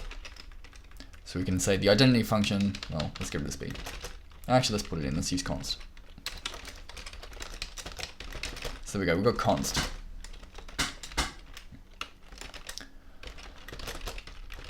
So in Java we can do this. We can have type variables, all good. But what Java doesn't have is the idea of type abstracting over type constructors, or higher kind of polymorphism is what it's often called. So we can't say functor f. We can't do that. F would actually have to take another type, and this is something that there is no syntax for this in there's no syntax. Like, there is syntax for this in Java. You can actually express this, but this f has to be a fixed class. It has to be something that is known. You can't have it passed in as a parameter here. So there's nothing here. There's no syntax that lets you say f, but f takes another type. In Scala, we actually have that available though. We actually have that. We can actually say, I'm sorry for inflicting Scala on everyone, but you can actually say f underscore. So then we can write things like functor. It has to have a functor of f. Then we can write that, but in Java we don't have that capability. I think Python, if Python has static types, it would be something very similar to that. Okay, cool. So back to it. So that I mean, I'm putting that out just because type constructors are a really useful abstraction. Allows you, well, really useful feature. I shouldn't even say it's an abstraction. It allows abstraction. It's a feature that allows abstraction, allows code reuse. Something that is often missing from things like Java, from Python, from a lot of languages that even if like TypeScript, they all lack this support. Swift, ML even lacks it. There are some ways to kind of emulate it, but there's no real high kind of types or high kind of polymorphism in it. So things like func-replicative monad is only really accessible in something like Haskell, or something that's as powerful as Haskell, and there's not many things like that. So this code reuse that we're getting from this, so for example, the find dam that we've been getting a lot of code reuse from, not really possible in most languages. Most languages don't allow us to write this find dam once. In Haskell, we write it once, we're done. In a lot of languages, we have to write it for, well, we write find dam for state, we write find dam for IO, we write find dam over and over and over again. Whenever I'm writing Java, it's me just copy and pasting and just changing the types. That's whenever I write Java, it's just copy paste this code that I've already written over here, change the types around, it compiles, it's all good. Be great if I didn't have to, copy and paste code around, but that's Java. Okay, so let's try and get through StateT. It's getting a little bit, okay, no, it's fine. How long have I been going for? I think I've been going for 2 hours. Let's keep going. Oh, only an hour and a half, cool. So let's keep going. We will now work on, so that's state. Any questions about state before we move on to StateT? This is state. We've seen a way.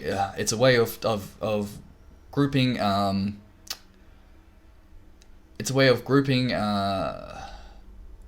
or representing our stateful computation, like in functional programming. You know, we take a input state, we get a result state, and we can compute things based on the state. That thing we've now represented as a data type. So that idea, that concept in functional programming, we can represent as a data type, which is super, super useful. We can actually represent like abstract ideas, like the idea of just taking input to output, and we can represent that as a type, represent it as a function, and represent it as a data type in the end. Once we represent it as a data type, we can write applicative monad functor, get all of this useful stuff. Write, you know, for example, find m that doesn't even mention state. Notice that find m does not mention state; it mentions applicative, and we get to use findm on state. Implement findm once, use it for infinite different data structures. Super cool. Is IO actually state? You can kind of represent IO as a form of state. No, there are problems with that. Some people say like it's what you can think of is IO. You can think of IO as a data type that is state of real world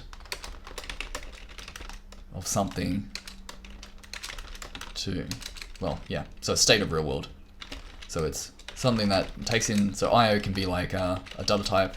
So if you unpack that a little bit, so that's real world to A and real world. So there is kind of like an idea that IO could be thought of something that takes the real world, which you can't actually create yourself because it's, you know, the real world, and it gives you back another real world and A. So it affects the real world in some way, and then gives you back another real world. You can't actually do anything with that real world. It's kind of like it's a data type that you can talk about but not use. That's an intuition for IO. It's a little bit broken in some ways, but it is an intuition. So IO in terms of implementation, actually in Haskell, is actually represented as that. There is actually an implementation of Haskell that is the IO in Haskell. If you get all the way underneath it, you can look at that. Let me bring that up because maybe that's useful.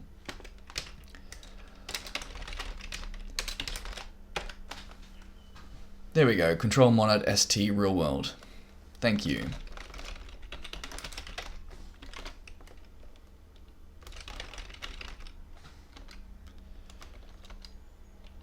To make a real world from scratch, you must invent the universe. Exactly. Yeah. So real world.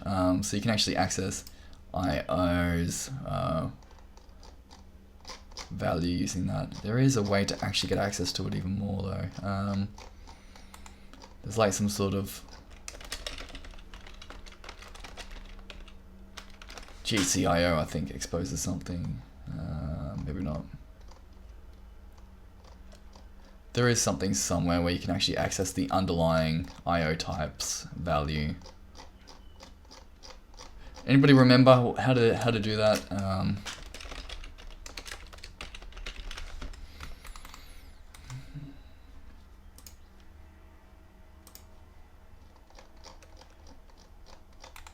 Yeah, I'm having trouble doing that. But yeah, the implementation is basically like what you've pointed out there. So you've got the .st, control monad st, and you can access IO. Here we go. There we go. So you can say unsafe IO to ST, so then you get back an ST. ST is similar to like our state type, very similar. There's a bit of difference, but it's similar.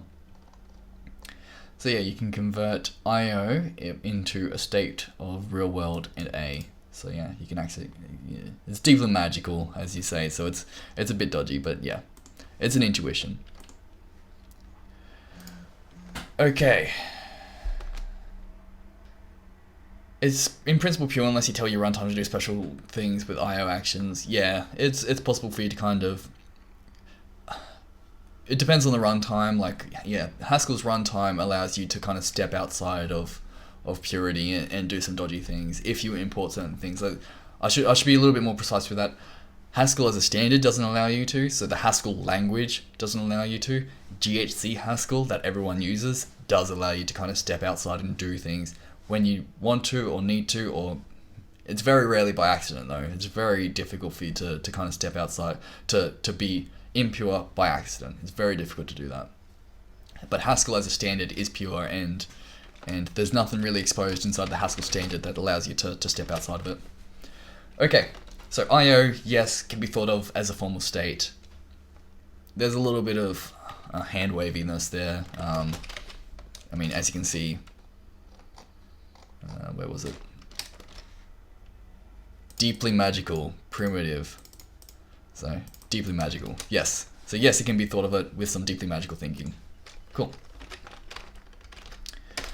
Okay, where were we? StateT, let's move on to StateT.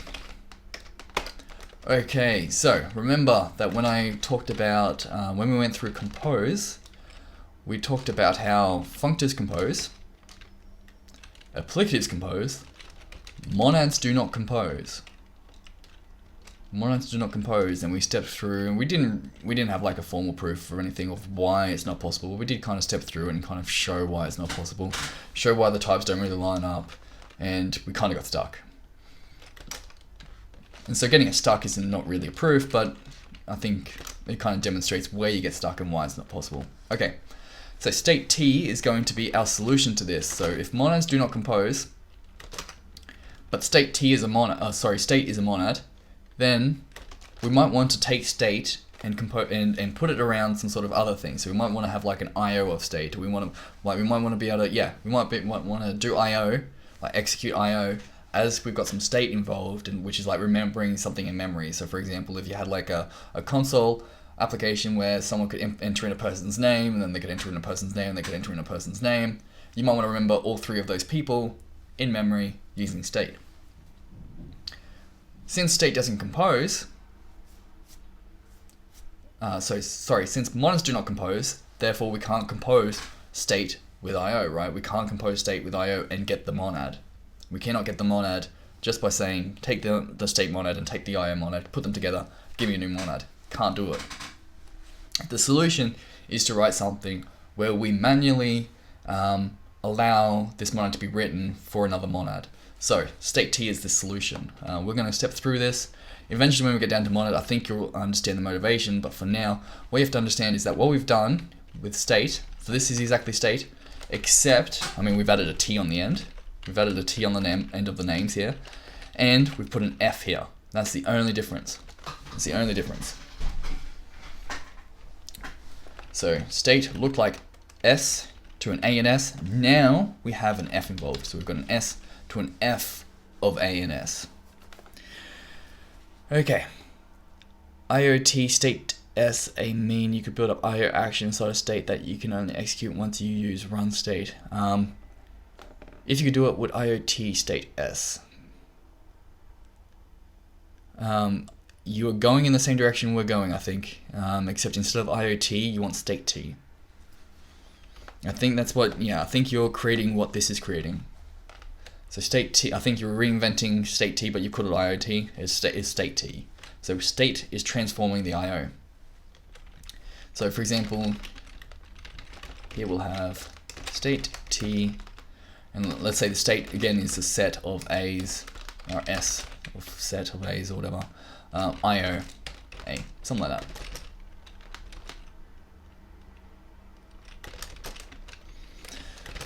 Cool.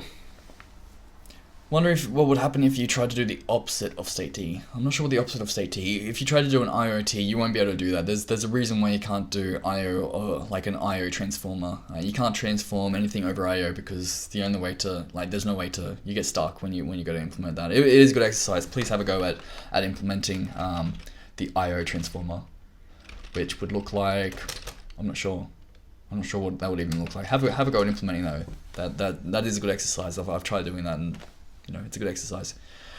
Notice only monads that are composable is the ones that can be unwrapped. Is there any unwrappable type class to abstract it even further? Yeah. Okay. What I think, I've had this discussion before, and I'm not sure. The closest I can think of is that you can actually make a use this traverse. You can use traverse to implement the unwrapping thing that you're talking about. You can use traverse to implement this sort of unwrapping. So if you have something that's traversable, you can almost write a generic transformer that just uses the traversable constraint on one of those types to do traverse.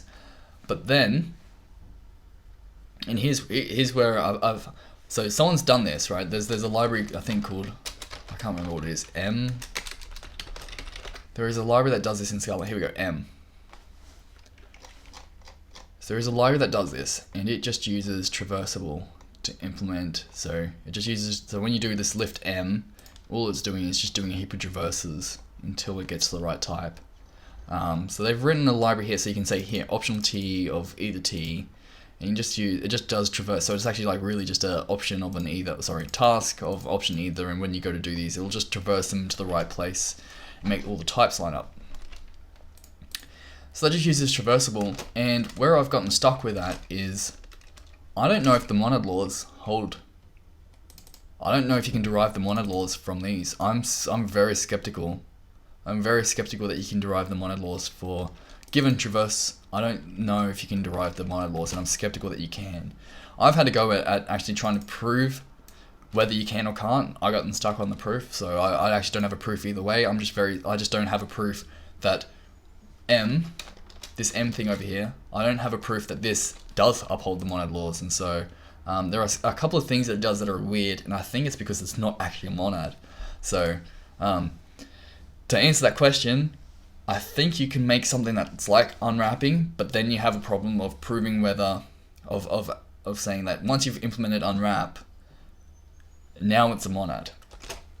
So I think you get stuck there. So I don't think you can really have a general idea of this. I think this is really what we're the best that we've got. We've got monad transformers. You have to be careful with it. You write a specific one, you prove that the monad laws hold, and you're done. If you have a general unwrapping idea, might not be able to prove the monad laws hold. But it's a very interesting idea, and we should probably spend a little bit of time on it. I do think that. Okay, so coming back to this, StateT, we've got a function from S to F of A and S. So just put an F around it. Sure, that is M, DJ Spiewak, M. So I used to work with Daniel Spiewak, so.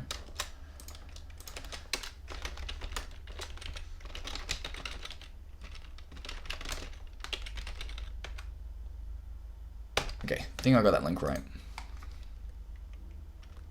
Yep, there we go. Cool. Okay, so let's implement the functor for this. So the functor will, notice how we've got an instance here. So before, when we had state, the functor looks like that. Notice here that it changes a little bit.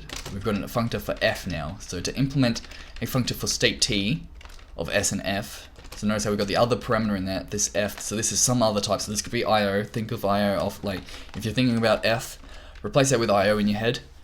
So think of like a stateful computation that's also doing IO. So it's printing out to the console as we're executing our state. Have to have a functor for it as well. So we have to have a functor for that F. So here I'm going to introduce F and S A, and see also that our F is fixed as well. So we can only we can only map the A to a B. We can't map an F and we can't map an S. When we call fmap, we're only changing the A to a B. That's all we're doing. Okay. I'm going to turn off the deferred type errors thing because I want this now. Okay, cool. So now we have a, what do we have? Got our state of SFB. We need to give that back, and what we've got in scope is a SA. So let's run our SA. So we have to create a StateT. So now our hold is going to be an F of B and S. What we have is an SA. So let's run that. What do we have? We've got SA. We need to run StateT of SA with S.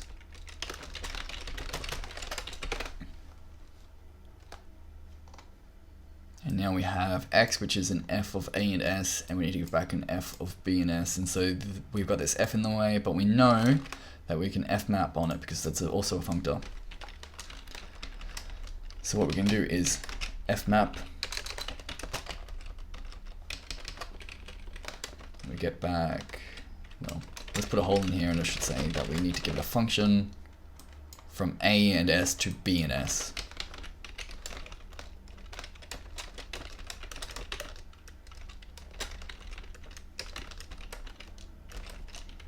call this S prime because otherwise it's going to shadow.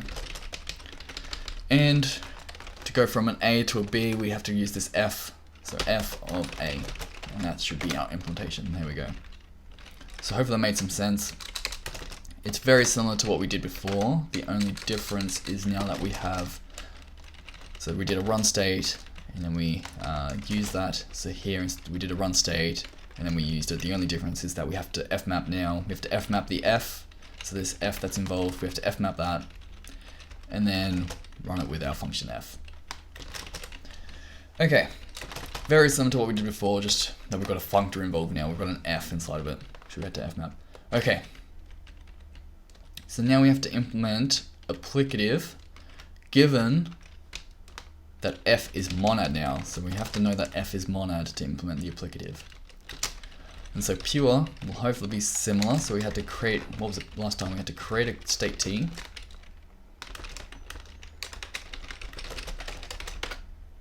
Now we have to create an F of A and S.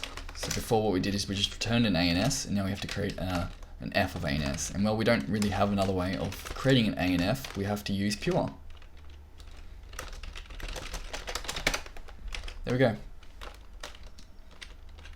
So because it's monad, we know that F is monad, which also implies that it's applicative. Applicatives have pure, therefore we can use pure to take an A and S to an F of A and S. Okay. Apply. So now we've got SAB and an SA. We need to get back an S of F and B, which we need to use a StateT for that. So I'm just going off like the pattern that we've been doing, and also going back to this implementation that we've got over here. Let's start executing it. Okay, so I need to get back an F of B and S. What I have in scope is all of this stuff. I'm going to execute our SAB like we did last time.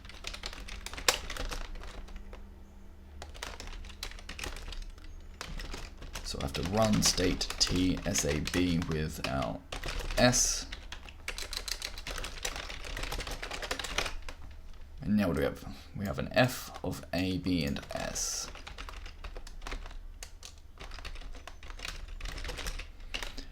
And okay, what can we do with that? What can we do with that? We need to execute the next one, right? We want to execute the next StateT. We want to execute the next one, but we have an FABS, so we can't just, kind of take out this S here. We want to be able to use this S to execute the next one, which is our SA. We want to be able to use this S to execute this, but we can't because we're not inside of this, we don't have access to this. So I can't just pattern match on F. We don't know what F is. We can't pattern match or deconstruct it or get access to this S. The only way we can do it is using the operations available for it. So there's lift, there's fmap. The one that we're going to have to use is because we're going to have the same problem again. Once I execute this, if I was to execute this SA, I'd then have an F of A and S. So I'd have another F. So I've got these two F's involved, and so I need to use this S here to run this next one. And if you think about it a little bit, that's the bind operation. I need to use bind. I need to take the values out of here. I need to take this S and use it to execute this one, which will give me back another F. So I've got a chain operation here. So I've got this type here. I'll make it a little bit more explicit here. So I'll leave comments down here. So I've got that. Then for me to run StateT, if I look at the type of run StateT, I don't even have it in scope. So if I was to run StateT, I'd have whoops. I need to give it that, and I get back an F of, what is it, A and S, given given an S. And so you can see here, this is looking similar to bind, because if you look at it like that, it looks very similar to bind, and so I'm going to have to use bind. So let's change this around. So I'm going to have to use bind on this. So bind. I'm going to put in another hole. So to do 1 and to do 2. So to do 1, we'll say I need to be able to take in an A and A to B and an S. So So it's a function, so I'm going to use the function constructor, which again is lambda, right? So now I've got an A and a B and an S prime to do 1. So now I get to give it whatever I want. Now I get to do my run, and this will be my run StateT. Run StateT of, I'm going to run the second one, right? S prime, there we go. There we go. Okay, so now we've got something. We've got a, what's this? FABS is actually an F of A and S, so I can actually say FAS. FAS. And what I want to do is change that into an F of BS. So I need to change this FAS to an F of BS. And I actually have in scope the function, don't I? I actually have AB in scope, don't I? Oh, I do, but I haven't used it. So I've got this AB in scope, but it's in scope for this. So again, I'm gonna have to do something here. I'm gonna have to map this. So I'm gonna actually map that run state, because I'm gonna map this and use the AB to convert that A to a B. So I'm gonna get out the A. I'm gonna run F on A, S prime prime. Sorry, that's a little bit involved there. A little bit involved. Well, I've got this function, I basically need to use it on, whoops, there we go, AB. I need to use it on this. So run state, I'm gonna map it, because this is gonna give us back a F of A and S. Map that so that I can get access to the A, then I'm just gonna run AB on the A. And there we go. Now we've got, should have something that looks the right type, there we go. And I can actually delete all of this. And that is the result. A little bit involved, but we got there. So we run the first one, run the second one, then we just make the types line up. That's all we're doing at that point there. We're just making the types line up by mapping over it, running the function that we've got access to map over and make all the types line up. So we had this function, run it so that we got access to the function and we got access to the state, run this so that we got access to the A, run that function over the A, get back a B. Hopefully that makes a little bit of sense. It's been involved, but we got there. Okay. Again, you also have to be careful with the S's. Notice that we've got three S, like we've got S prime prime, S prime, and S. So got a little bit involved there. So you have to make sure you're using the right S at the right time. I guess basically what you have to do is use the most kind of like the one that you've got access to. Use that one. If you've got access to S prime, use S prime. If you've got access to S prime prime, use S prime prime. Okay. Applicative. So notice how we actually had to use the monad here as well. So notice how like that's why we had this monad constraint on that F. Gonna have to do probably something similar here when we go to implement bind. So we're gonna implement bind for our state type. So I'm gonna do something similar to what we've done before. In the last one, when we implemented monad, we just started constructing a state. So I'm gonna do that here.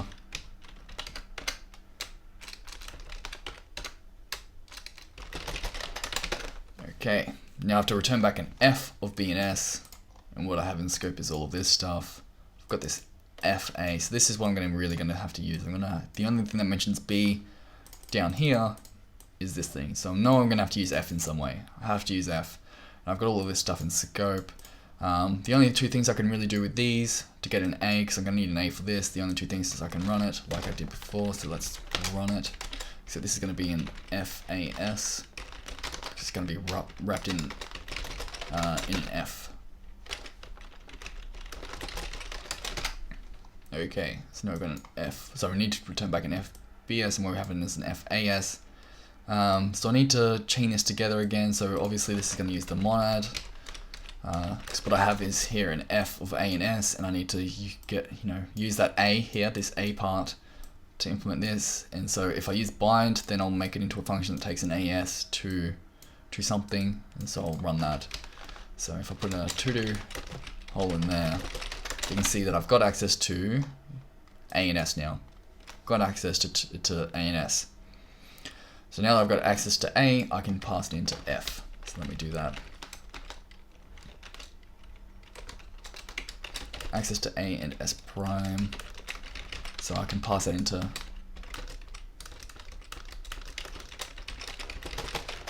pass it in. So now I have, what do I have? I've got FA, which is now a state of SFB. So we're getting very close, because what I need to return back is an F of B and S. So what I really just have to do is run that. If I just run that,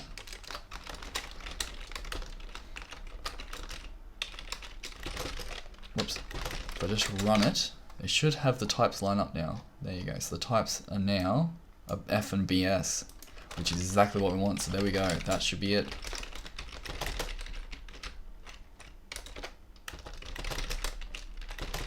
That's a little bit more simple than the applicative version. So we run it, and then we just run it. That's really straightforward. We just run it, bind, run. So that's obviously just doing the sequential part of, so we got the sequence of running the first part of the state, so running this SFA. Then we've got another sequence of running the second part. Really straightforward. Cool, so state prime is a state T.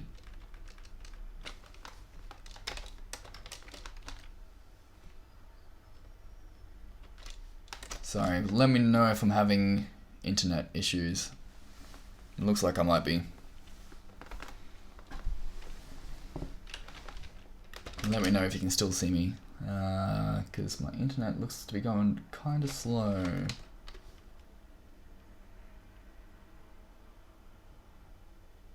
Okay, streaming's okay. Okay, cool.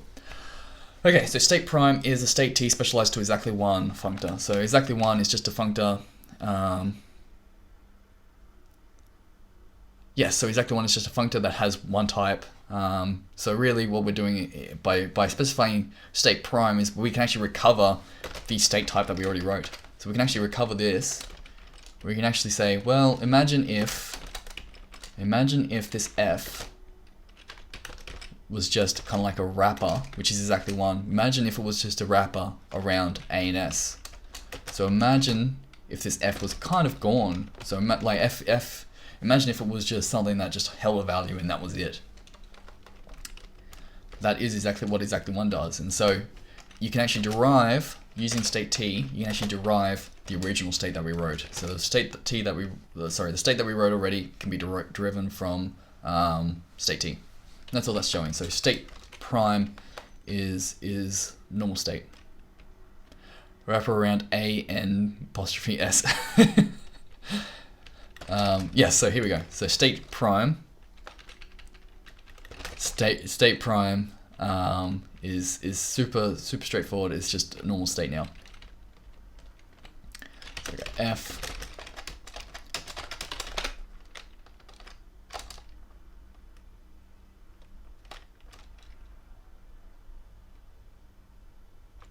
And now what do we want to do with that? So let's put in a hole. It'll say we want to return a state prime of S and A, and we know that state prime is just a state T. So I know I'm going to have to construct that. There we go. So I need to give it back an exactly one of A and S. And what do I have?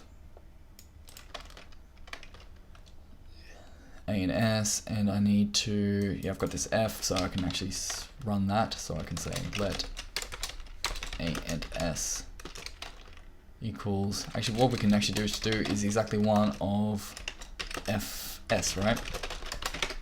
There we go. Because we know that this is going to return an A and S, and over here we want an A and with S, and the way to construct an exactly one of A and S is to give it an A and S, so just use the exactly one constructor. So if we just line that up with that, and we just say F of S and exactly one, done. So there you go, that is recovering the state constructor. So usually the state constructor would be like that, but we can actually recover it and use state prime, but it's underlying, it's actually using state T. So we can actually use the same methods we can use state T to represent the same methods that state gives us. So run state prime is going to be the same thing, but yeah, it's going to be the same thing. So we're just basically recovering all of the functions that we already had over in the state function, in the state module, recovering all of those using state T though. So I've got this state of A and an S. So how do we run it? We've got a state prime. To run it, we have to use run state T. and if we give it SA and S, what we should see is a type error saying, hey, I expected an A and S, and you gave me exactly one of A and S. So we have to get rid of this exactly one, which we can do with the run exactly one. Just need to get rid of it. Whoops. So we can do that, and then you can probably see that we can refactor this a little bit. Point free. There we go. Cool. Looking good. So now we had so I think we've recovered a couple of functions. I think that might be most of the ones that we're gonna. Oh no, we're gonna recover some more soon. Okay. Yeah. Okay. So we've got run state. Now we're gonna have exec_t. So remember, exec over here was a way of taking a state, running it with initial state, and getting back the resulting state. We're going to do that, but notice here, the only difference here is that we've got an F involved now. We've got an F at the end. So we've got an SAS. So if we run state T of, we can see this will not compile. What it's saying is that you gave me back an F of A and S. I wanted back an F of S. So what we have to do is map that and drop the A.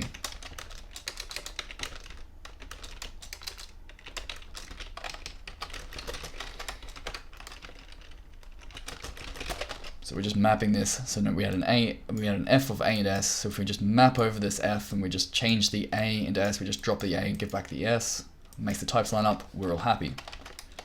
Cool. So now exec prime is going to be similar to exec_t, but we're going to have an exactly one in the way. So if you look at the types here, that's an S and an FS. Over here we've got an S to an S. So the only difference is that we're going to have if we just use exec_t, we'd have an exactly one in the way. So we can't just use exec_t because we'll get an error. So let me show that.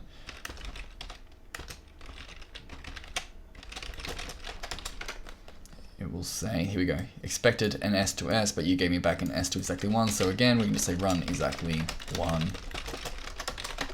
There we go.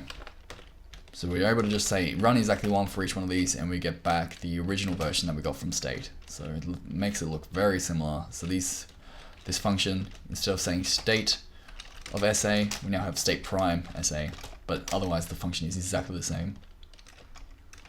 Cool. So eval looked like over here. So state S, get back the actual result of running the state. Going to be very similar, except we've got an F involved again. So let's copy paste. The only thing that we're going to swap over here is A. We're going to use the A. Instead of ignoring the A, we're going to ignore the state and just use the A. And copy and paste again, but with this. So that's eval prime, so we just do eval T. But run it exactly one. Cool. So now get T. So if we have get, it looked like this. It was a way of just getting out the state. So taking a state and it just gets out the state and uses that as the return value of our state computation. Because remember, state takes three things. It has the input state, the next state, and then it has some sort of result. In this case, we're saying all three of those are exactly the same. Input state, output state, and the result are all the same thing. So that's what get does. So we'll do that again. StateT will construct it.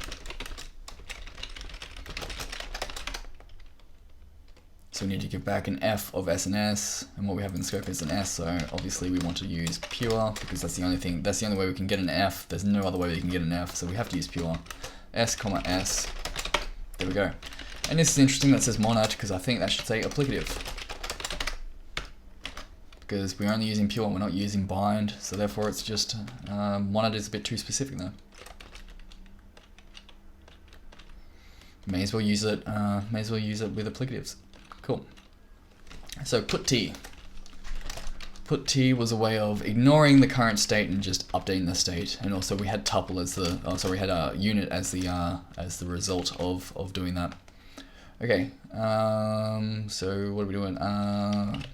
Same thing. Let's just copy and paste the implementation over and we'll just update it to what we need to, which will actually just be just putting a pure in, isn't it? That's the only difference, I think. You can just do it in your head that we had before. we had that. Now we've got an F in the way, so now just if you put pure in there, it does exactly the same thing. So cool. Okay, that's good. Okay, so now we're going to do distinct, which we've already done. Already done distinct, but we did it for did it on state and not state prime. Now we're going to use it on state prime. So I'm going to just update all of this and just put ticks at the end. I think where it will be good. I think if I just did that, there we go, that type checked. So I just had to update the function. So we had eval to eval prime, then we had, instead of the state constructor, we were able to use the state prime function, which is a replication of that constructor. It's got the same type signature as that constructor. So we're all good, and that should be doing exactly the same thing. Cool. Now we're going to do distinct F. Interesting, distinct F. So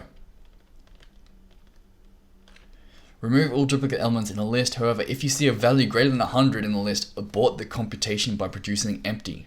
So we're able to put like a little bit more, by using StateT, over optional, we're able to put a little bit more logic in there. We're able to say, keep running StateT, but if you see a value over 100, then I'll produce an empty. So that'll be the, StateT or optional, so it'll be a StateT where we'll have optional in there, and the optional will be empty. If we have that empty, it'll cancel out and stop doing StateT. So we're able to put a little bit more logic in by using StateT. This is really the motivation for using StateT. We're able to combine the effects of state and optional. So optional lets you say full, empty, and as soon as you say empty, the whole computation bails out. That's what the monad does for empty. Oh, sorry, for optional.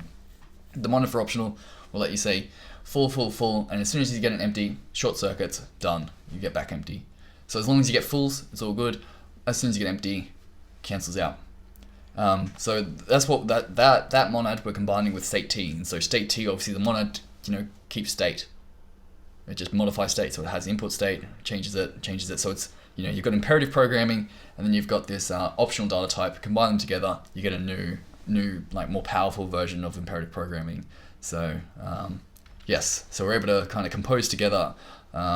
So even though monads do not compose, we're able to kind of combine these two monadic operations together, because what we've done is up here, we instead of saying in compose, notice how in compose, what we tried to do is have two monads and derive an implementation. We've said no, we're not going to do that. We're going to have one monad, and we're going to be able to implement it. So as long as you know one of them, and remember back here what I said is, as long as we know one of these, we can implement it.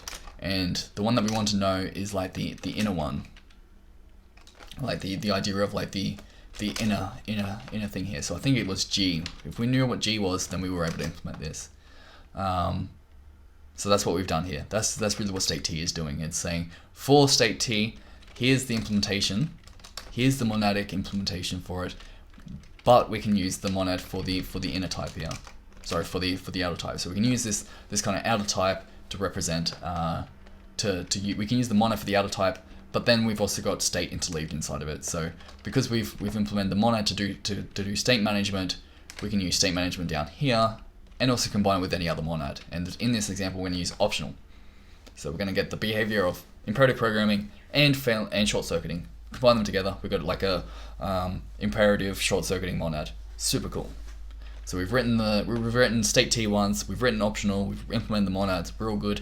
Now we get to kind of combine the operations however we want to be able to get whatever monad we want, to be able to do whatever we want. Super useful, and we just like combine together behavior. Really cool. Okay, so we're going to remove all duplicate elements, but if we ever see something that's over 100, bail out by putting out empty. Cool. Okay, but notice here on the output, so it says here use StateT and use optional, but in the output here, we don't actually have any talk of like StateT or anything like that. So I'm going to say run StateT, because I know we're going to have to create a StateT, but then we're going to have to run it. And it also said use, the empty set, right? So I'm going to say run StateT, and I haven't implemented the StateT that we're gonna be executing yet, so I haven't done that yet, but I am able to say run StateT with our empty set. Yeah, there we go. Okay. So if we go over to the REPL and we reload this, let's make sure we're on the right track. Oh, we didn't want to run StateT, did we? We want, what is it? We want is it eval or exec? Eval StateT, right? Which one does which? I can never remember. Oops, what have I done here? Eval, state, eval, oh, it's eval T, isn't it? It might even be exec. Nope, I got it right, it's eval. I usually never get that right on the first go, so I was lucky there. Okay.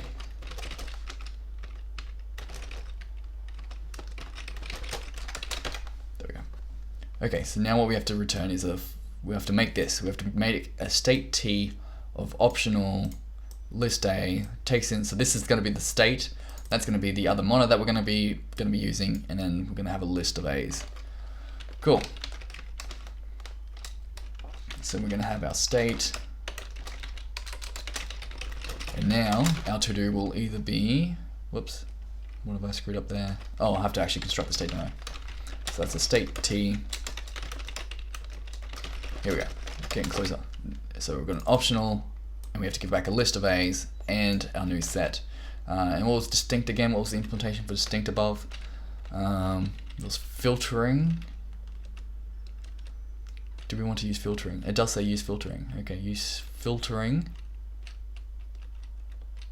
Okay, we can use filtering, so let's do that. Probably should just copy and paste most of the implementation above. But we'll see. So filtering on X's. Okay, so now we've got a function from A to our StateT. Hopefully this is making a little bit of sense. It's a little bit involved with, we're getting into some more advanced FP core stuff. So here we go though. We've got filtering, and we're gonna say filtering. And we've got this, got access to A, then we've got StateT, then we've got the S. Now we have to give back an optional of bool and our set. So what we should do now is, since we've got access, now that we have to return an optional, now we have to consider what we're going to do with this. So if we see a value greater than 100, abort by returning empty. So we can say if A is greater than 100, then empty.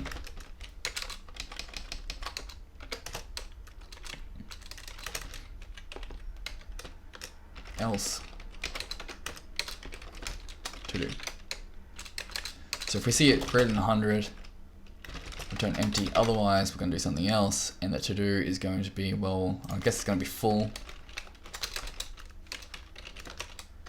of, what is it? Set dot, was it not member? Was it not member? Make sure it's not a member, or make sure that A is not a member of this set that we're dealing with, and s.insert A into that set. Is that right? Come on. I flipped something again. I have to look at the type, A and S. Whoops, that's what I have to do. AS. There we go. Alright, let's give distinct F a go.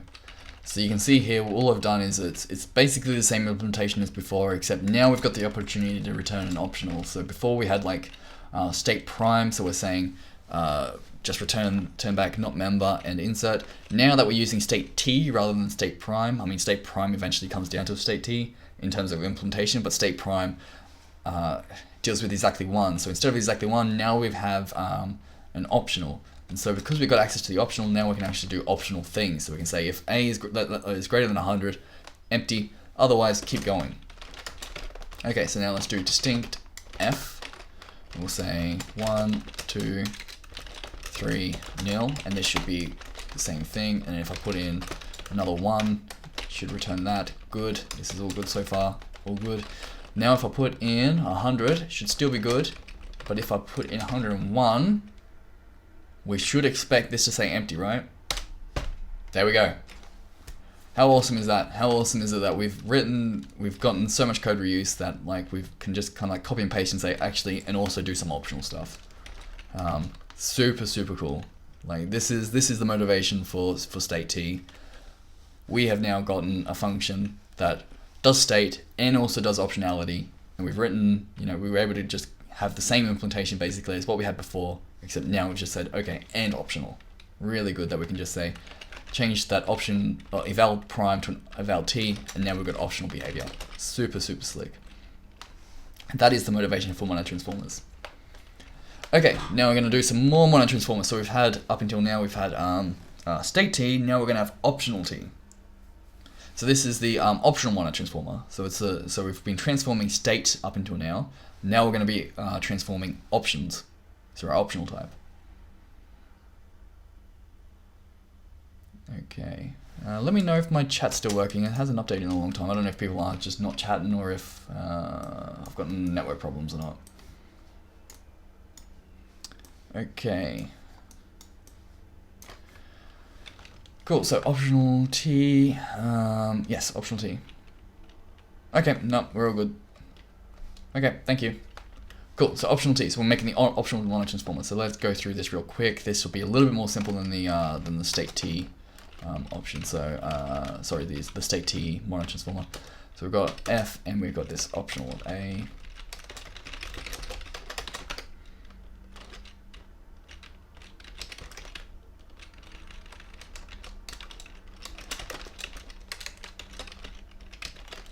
What do we have? So if we run the optional T, we'll have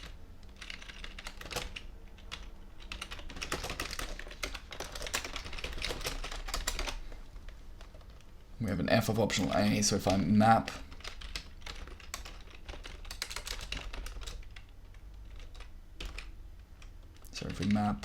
this,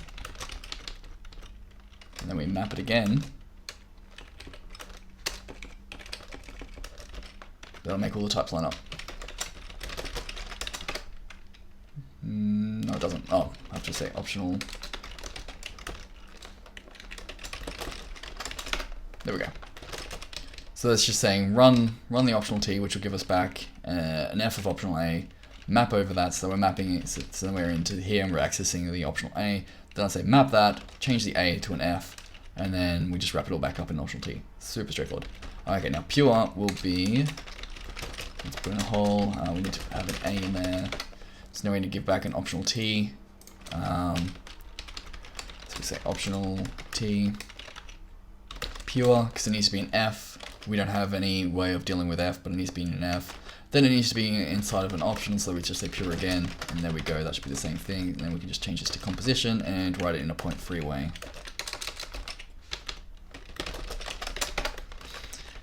Okay, so we're just pure and pure to create an F of optional A, and then we wrap that up in an optional T. All good.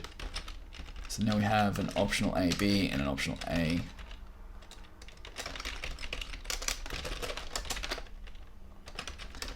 Optional T.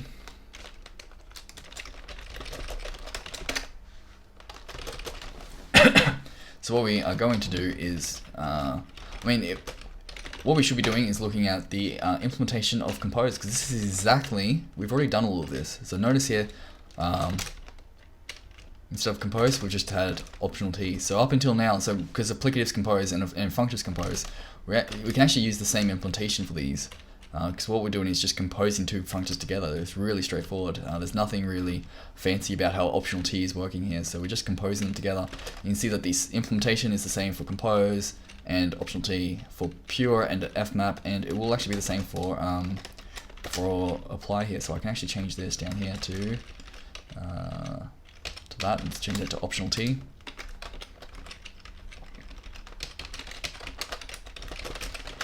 And there we go. That should be, nope, didn't like that. Why didn't I like that? Oh, because I have to run it.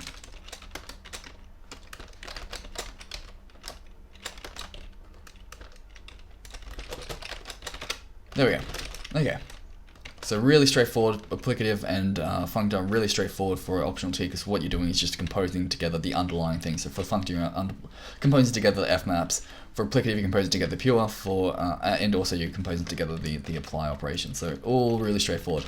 Monet is where it's going to get a little bit more interesting, but I still even think then it's not going to be that bad. So we have an F and an OA. Let's run that. Okay, so now we have an A to an F of B, and we have this have this optional of F and A. So let me just run it. Let's get rid of the optional T part. So let's run it.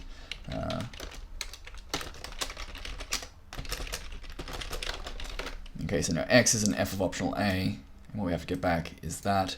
So what we can do is use the monad for this F, because we need to give back, so I mean, the signatures are starting to look similar. So we've got an F of optional A, we have to have an A to, if we run this part, then it will be an F of optional B. So if we use the monad for that, then we can compose these together. We can say X and F, we can use those together. So if I say bind,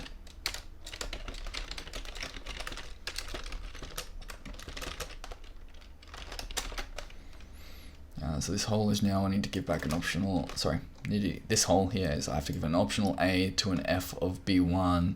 And what do I have? I have an F over here. Are we counting the number of binds? This is good. Drink every time I bind. So we have yes, we've got this function A to optional T F of B. So what can we do here? So we have what should we do? We have to do something with this optional, right? So we have to do something here. We have to do something with this optional. So I'm going to say that if it's, so we have the, do we have the optional type, do we?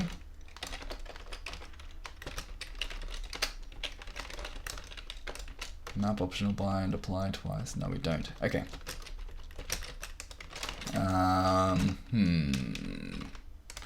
Trying to think of the best way to do this.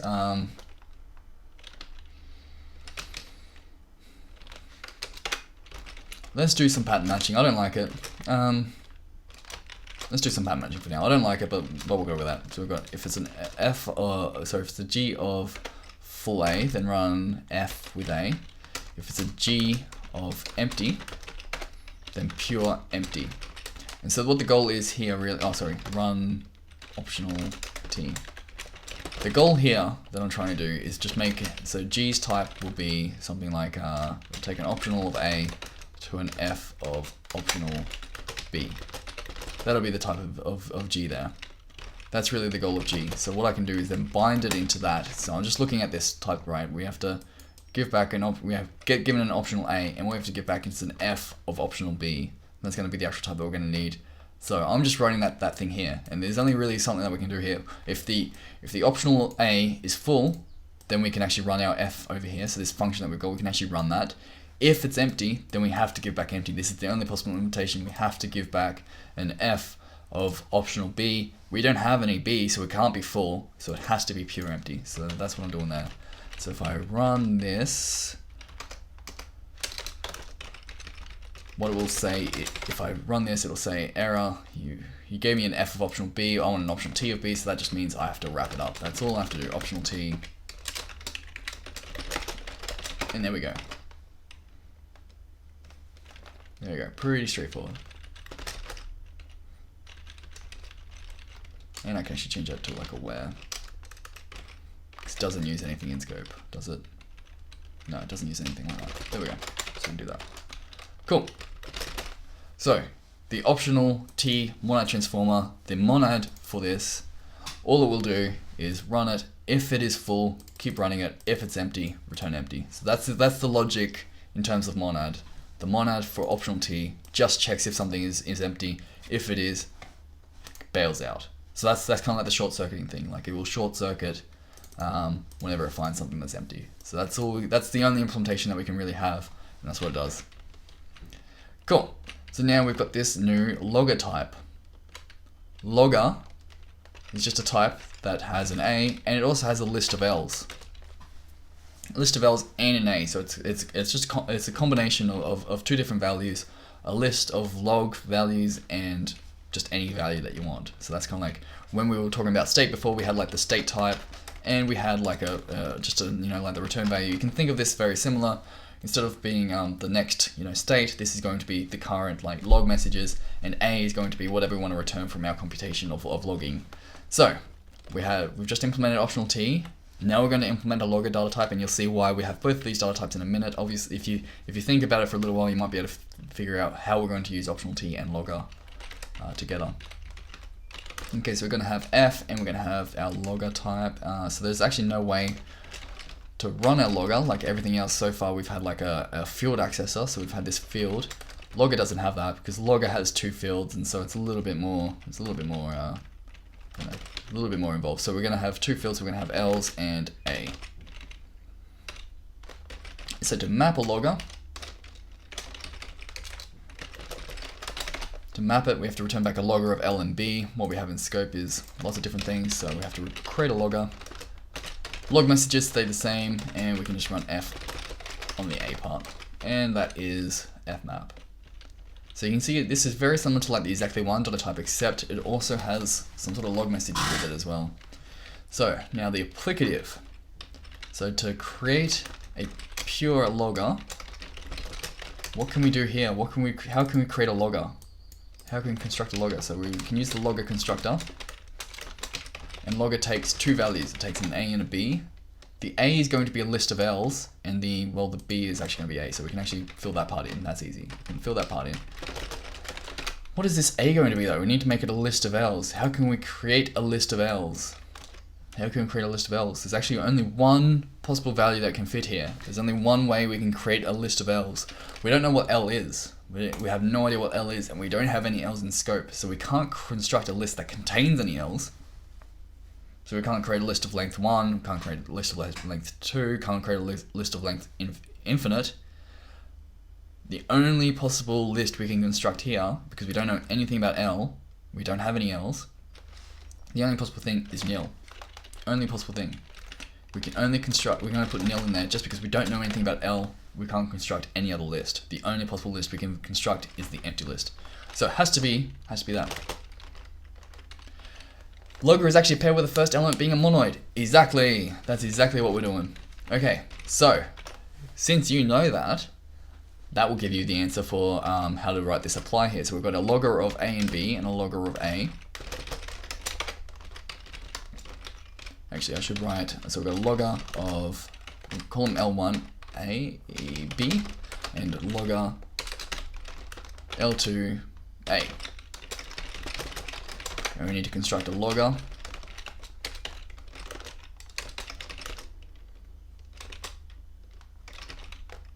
So I've got two to-dos. So let's fill in this one first, right? We need to create a B. If you look at what we've got in scope, we've actually got an A in scope, and we've got this function AB in scope. So this implementation is really straightforward. Only implementation is ABA. Run the function that we've got. So remember that applicative, the apply operation, you get given a function and you get given an A. So you got an A to B and you've got an A. Put them together, run it, done. Okay, so now we've got the whole that's interesting, which is we've got a list of L's to make, and we have an L1 and L2. As Soding has pointed out, logger is actually a pair with the first element being a monoid. So what can we do with this L1 and L2? Which one should we use to create this thing? We need to create a logger. We need to log this thing, and we've got 2 different lists of log messages. What can we do here to combine to use these log messages? Which one should we use? The first log messages? Should we use the second log messages? The answer is use both. Because it's a monoid, we can just append them together, concatenate, done. So we actually, when we go to execute, when we've got like a program that logs and a program that logs, we want to combine them together. We want to actually log both programs. We want to log both of them together. So we just concatenate the first one with the second one, done. Cool. So that is logger for applicative. So we just log them both, and now monad. So now we should be able to write a program that logs, creates some sort of value, then have a function that uses that value to then log further. So I'm going to have F and logger L and A.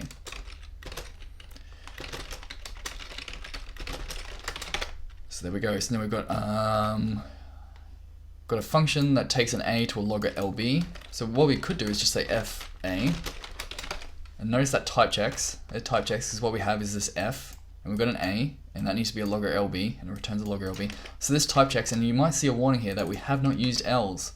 Haven't used L's here. So what can we do? Haven't used L's. So if we have a program that logs, and then we go and make a new program that logs, we'll just drop the first ones, and that doesn't sound good. If we want to log We want to log and then log. And the applicative actually is doing this. The applicative is saying log the first one, then log the second one. So for us to be consistent with the applicative, we actually have to log both of them. So what we have to do is deconstruct this. So we've got so we'll say that L2, so we'll say that's L1.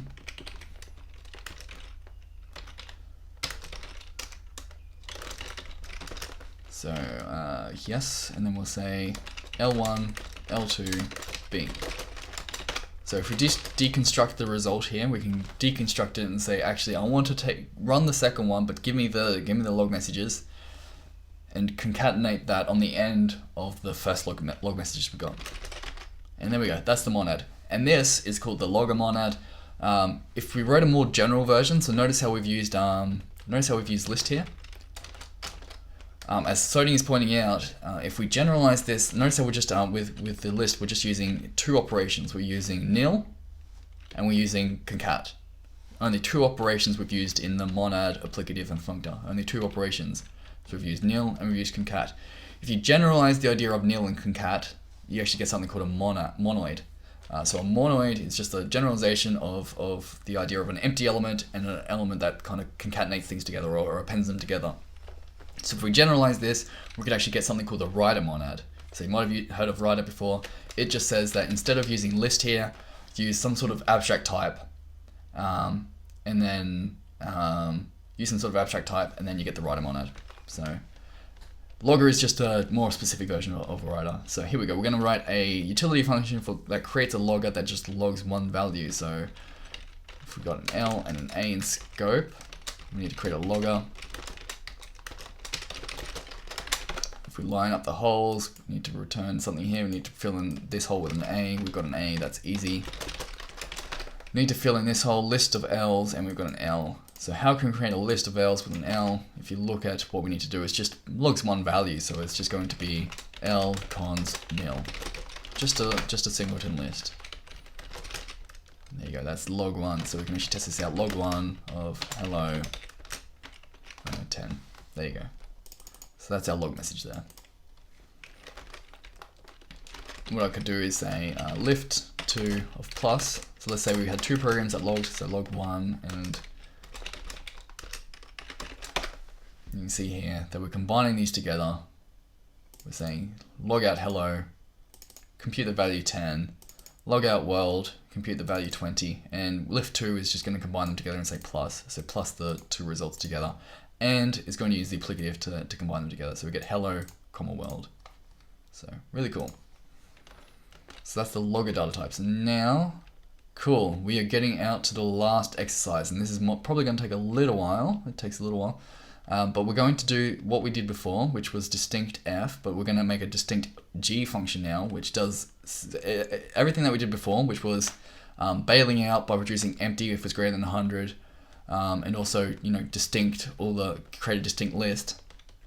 So it's combining together those two behaviors with a third behavior, which is to log. So we're going to do three different behaviors here. We're going to do StateT over optional T over logger. So StateT is going to produce, do the state of remembering what we've seen before. Optional T is going to be bailing out or short-circuiting once we see something that's over 100. Then we're going to do logger, which will log out everything. So we're combining three different behaviors together, and this is really showing the power of mono transformers. You can stack them up to get behavior that you want. And here we want behavior of state, short-circuiting, logging. Combine them all together, and we can create this function. Super useful. Okay, so what we are going to do is have x's,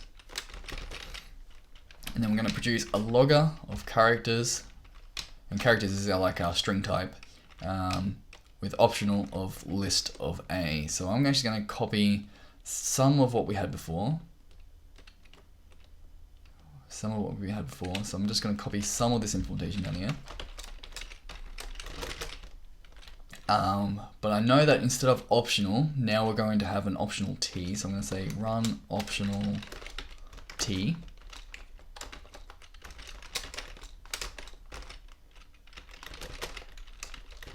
And then I'm going to start deleting some of this. Hopefully we've got something that kind of works. Here we go. Okay, so now I've just got one hole. So I've just copied and pasted enough that I can kind of copy and paste it and put in this run optional T, just because I know we're going to use optional T rather than option. Before we're just using option, now we're using optional T. So if I wrap everything in optional T, makes the types line up. So the types have all lined up until I get to this hole here. So now I have to fill in something that's interesting here. So I have to fill in an optional T with loggers, and then this tuple here of boolean and this thing. So we actually know what that's going to be, don't we? We know that's already I'm going to keep that around. I'm just going to keep that comment, it'll keep it around. So now we have to construct an optional T, so that's cool. We'll create an optional T. Refine this whole a little bit. Okay, now we have to create a logger of characters and optional. Okay, logger of characters and optional. Okay, so we've got access to everything we need. We've got access to the state, we've got access to our value, and what do we need to log out? Always keep a log if you abort the computation, produce a log with the value aborting greater than 100, followed by the value that caused it. If there is anything above 100, abort the entire computation, produce no result. If you see an even number, produce a log message, even number, followed by the even number. Other numbers produce, okay, so we need to say even number and aborting. Those are the two log messages.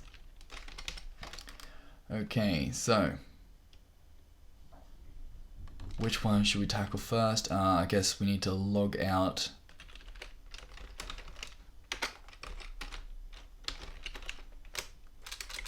we need to say if even a. So there's a type called even, sorry, a function called even. So it's the even 0, even 1, even 2. So you can see what even does. So if it's even, then we're going to log 1. Log 1 of even number.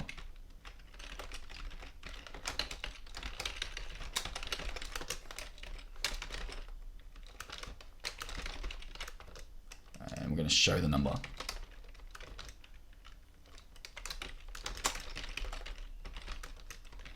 Otherwise, well, we don't log anything.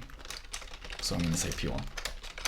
Actually, the otherwise we'll actually probably have to put in there if it's what is it? If it's over 100. So we can say else if a is over 100. Then what do we want to do? We want to log 1 of, is it aborting? Is it aborting greater than 100?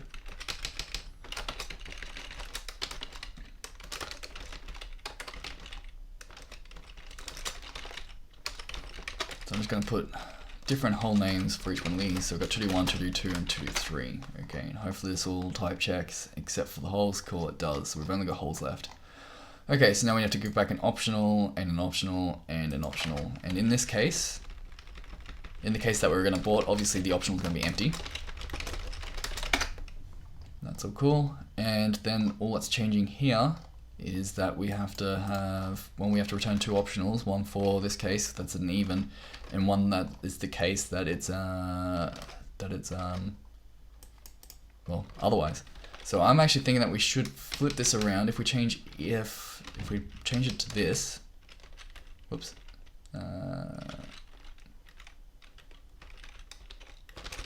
here we go. If we change it to that, so then we've changed the order. So if it's greater than 100, then we say, whoops, we say aborting.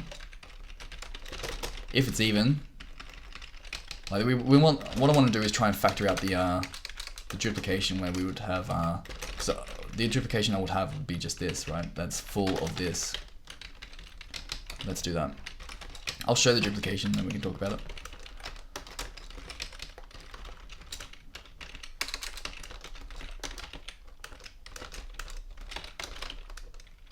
Whoops. There we go. Okay, so that compiles and it does everything we want, I think. I think it does. But notice how we've got some duplication, so we should fix that. Let me just make sure that this is even behaving how we want it. So distinct G. Let me see if this lines up with what we expect. Even number 2, even number 2, even number 6, aborting greater than 100. Yep, so that's exactly the same log messages and we get the same result, all good. And then we should see, what should we see? Even number 2, even number 2, even number 6. And get back full 1, 2, 3, 6. Awesome, cool. There we go. So that is mono transformers. What I want to show though is that we've got a little bit of code duplication here, and I think what we can actually just do is just say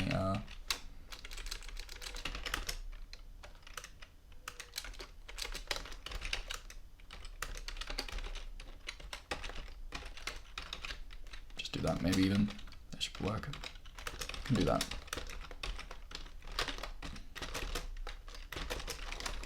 We can do that. That'll work. And what we can even do is change this around so that, notice how there's still a little bit of code duplication. Notice how R is mentioned twice. And awesome part of Haskell is that it doesn't matter. Now we've created an if condition that returns a function, so it just changes what function we're going to apply R to. So we've got R mentioned once, so never need to have code duplication when we're writing Haskell. So there we go. That is pretty good. Actually, even though now that R is only mentioned once, we can actually just inline it even. R is only mentioned once, so why not just inline that? No use having an R hanging around when we don't need it. There we go. Cool. So that is our distinct G function. And so what it is combining together. You can see three different parts of it. You can see the StateT, so it's doing we're doing the filtering with the StateT. So filtering, we'll keep going through applying our StateT, composing to get allocating, or I guess combining together these state computations. So each time it's actually just inserting our A into the S. So it's our S is our set, so it keeps inserting each element into the set. Then we've got optionality, so we've got this optional T which will go through, and anytime it sees an empty, it'll just short circuit. If it sees full, keep going. And then we've got logging as well. So we've got this log1 message which will abort out, which we can do when we abort out, and we can log out when we do even. So we've actually combined together like three different behaviors: state tracking, short circuiting, and logging. Combine them all together using monad transformers. So there you go. That is the motivation for monad transformers. If you have a monad and you've got behavior that you want, you can actually layer on other behavior by using a monad transformer. So you've got StateT, optional T that we've used. Those are two monad transformers you can use to layer on behavior. Any questions about that? I know it's been a pretty long stream and there's a lot of I know there's a lot involved in this. It was pretty intense. Hopefully you've gotten some sort of intuition for monad transformers. Don't be too discouraged. Please have a go at doing these exercises yourself. Really, really good quality. I did these with some people at work recently, and yeah, it was very, very insightful. Really good. Highly recommend having a go at State and StateT. Cool. Okay, any questions about this? Any questions? Otherwise, I'm gonna have to get on to doing some real work. Next stream, I will try and get to. So now I'm actually gonna mark off what we've done. So we've done State and StateT. So next time I'm thinking about getting into more parser and JSON parser. Those are really, really good. Bit tricky because you actually create like a fairly compliant JSON parser. I don't know if it's fully compliant, but it's fairly compliant. Yeah, sorry about 3 monads. Maybe we'll do some more next time. Maybe I think with JSON parser we'll actually do a lot more. So keep tracking it. Okay, yeah. So next week, hopefully we'll get to more parser and JSON parser. Those are really good. A bit tricky. Oh, that's not what I want. I want programming. Is that something I can do? Game development, web development, software development. There we go.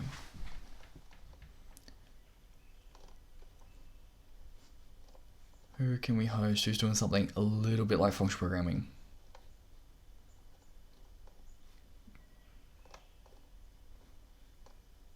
Shell scripting is definitely almost not functional programming.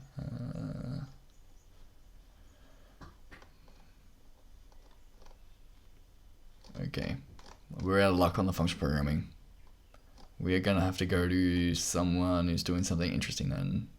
Yeah, the functional programming community disappeared, which is really disappointing. Shaders are a little bit functional programming.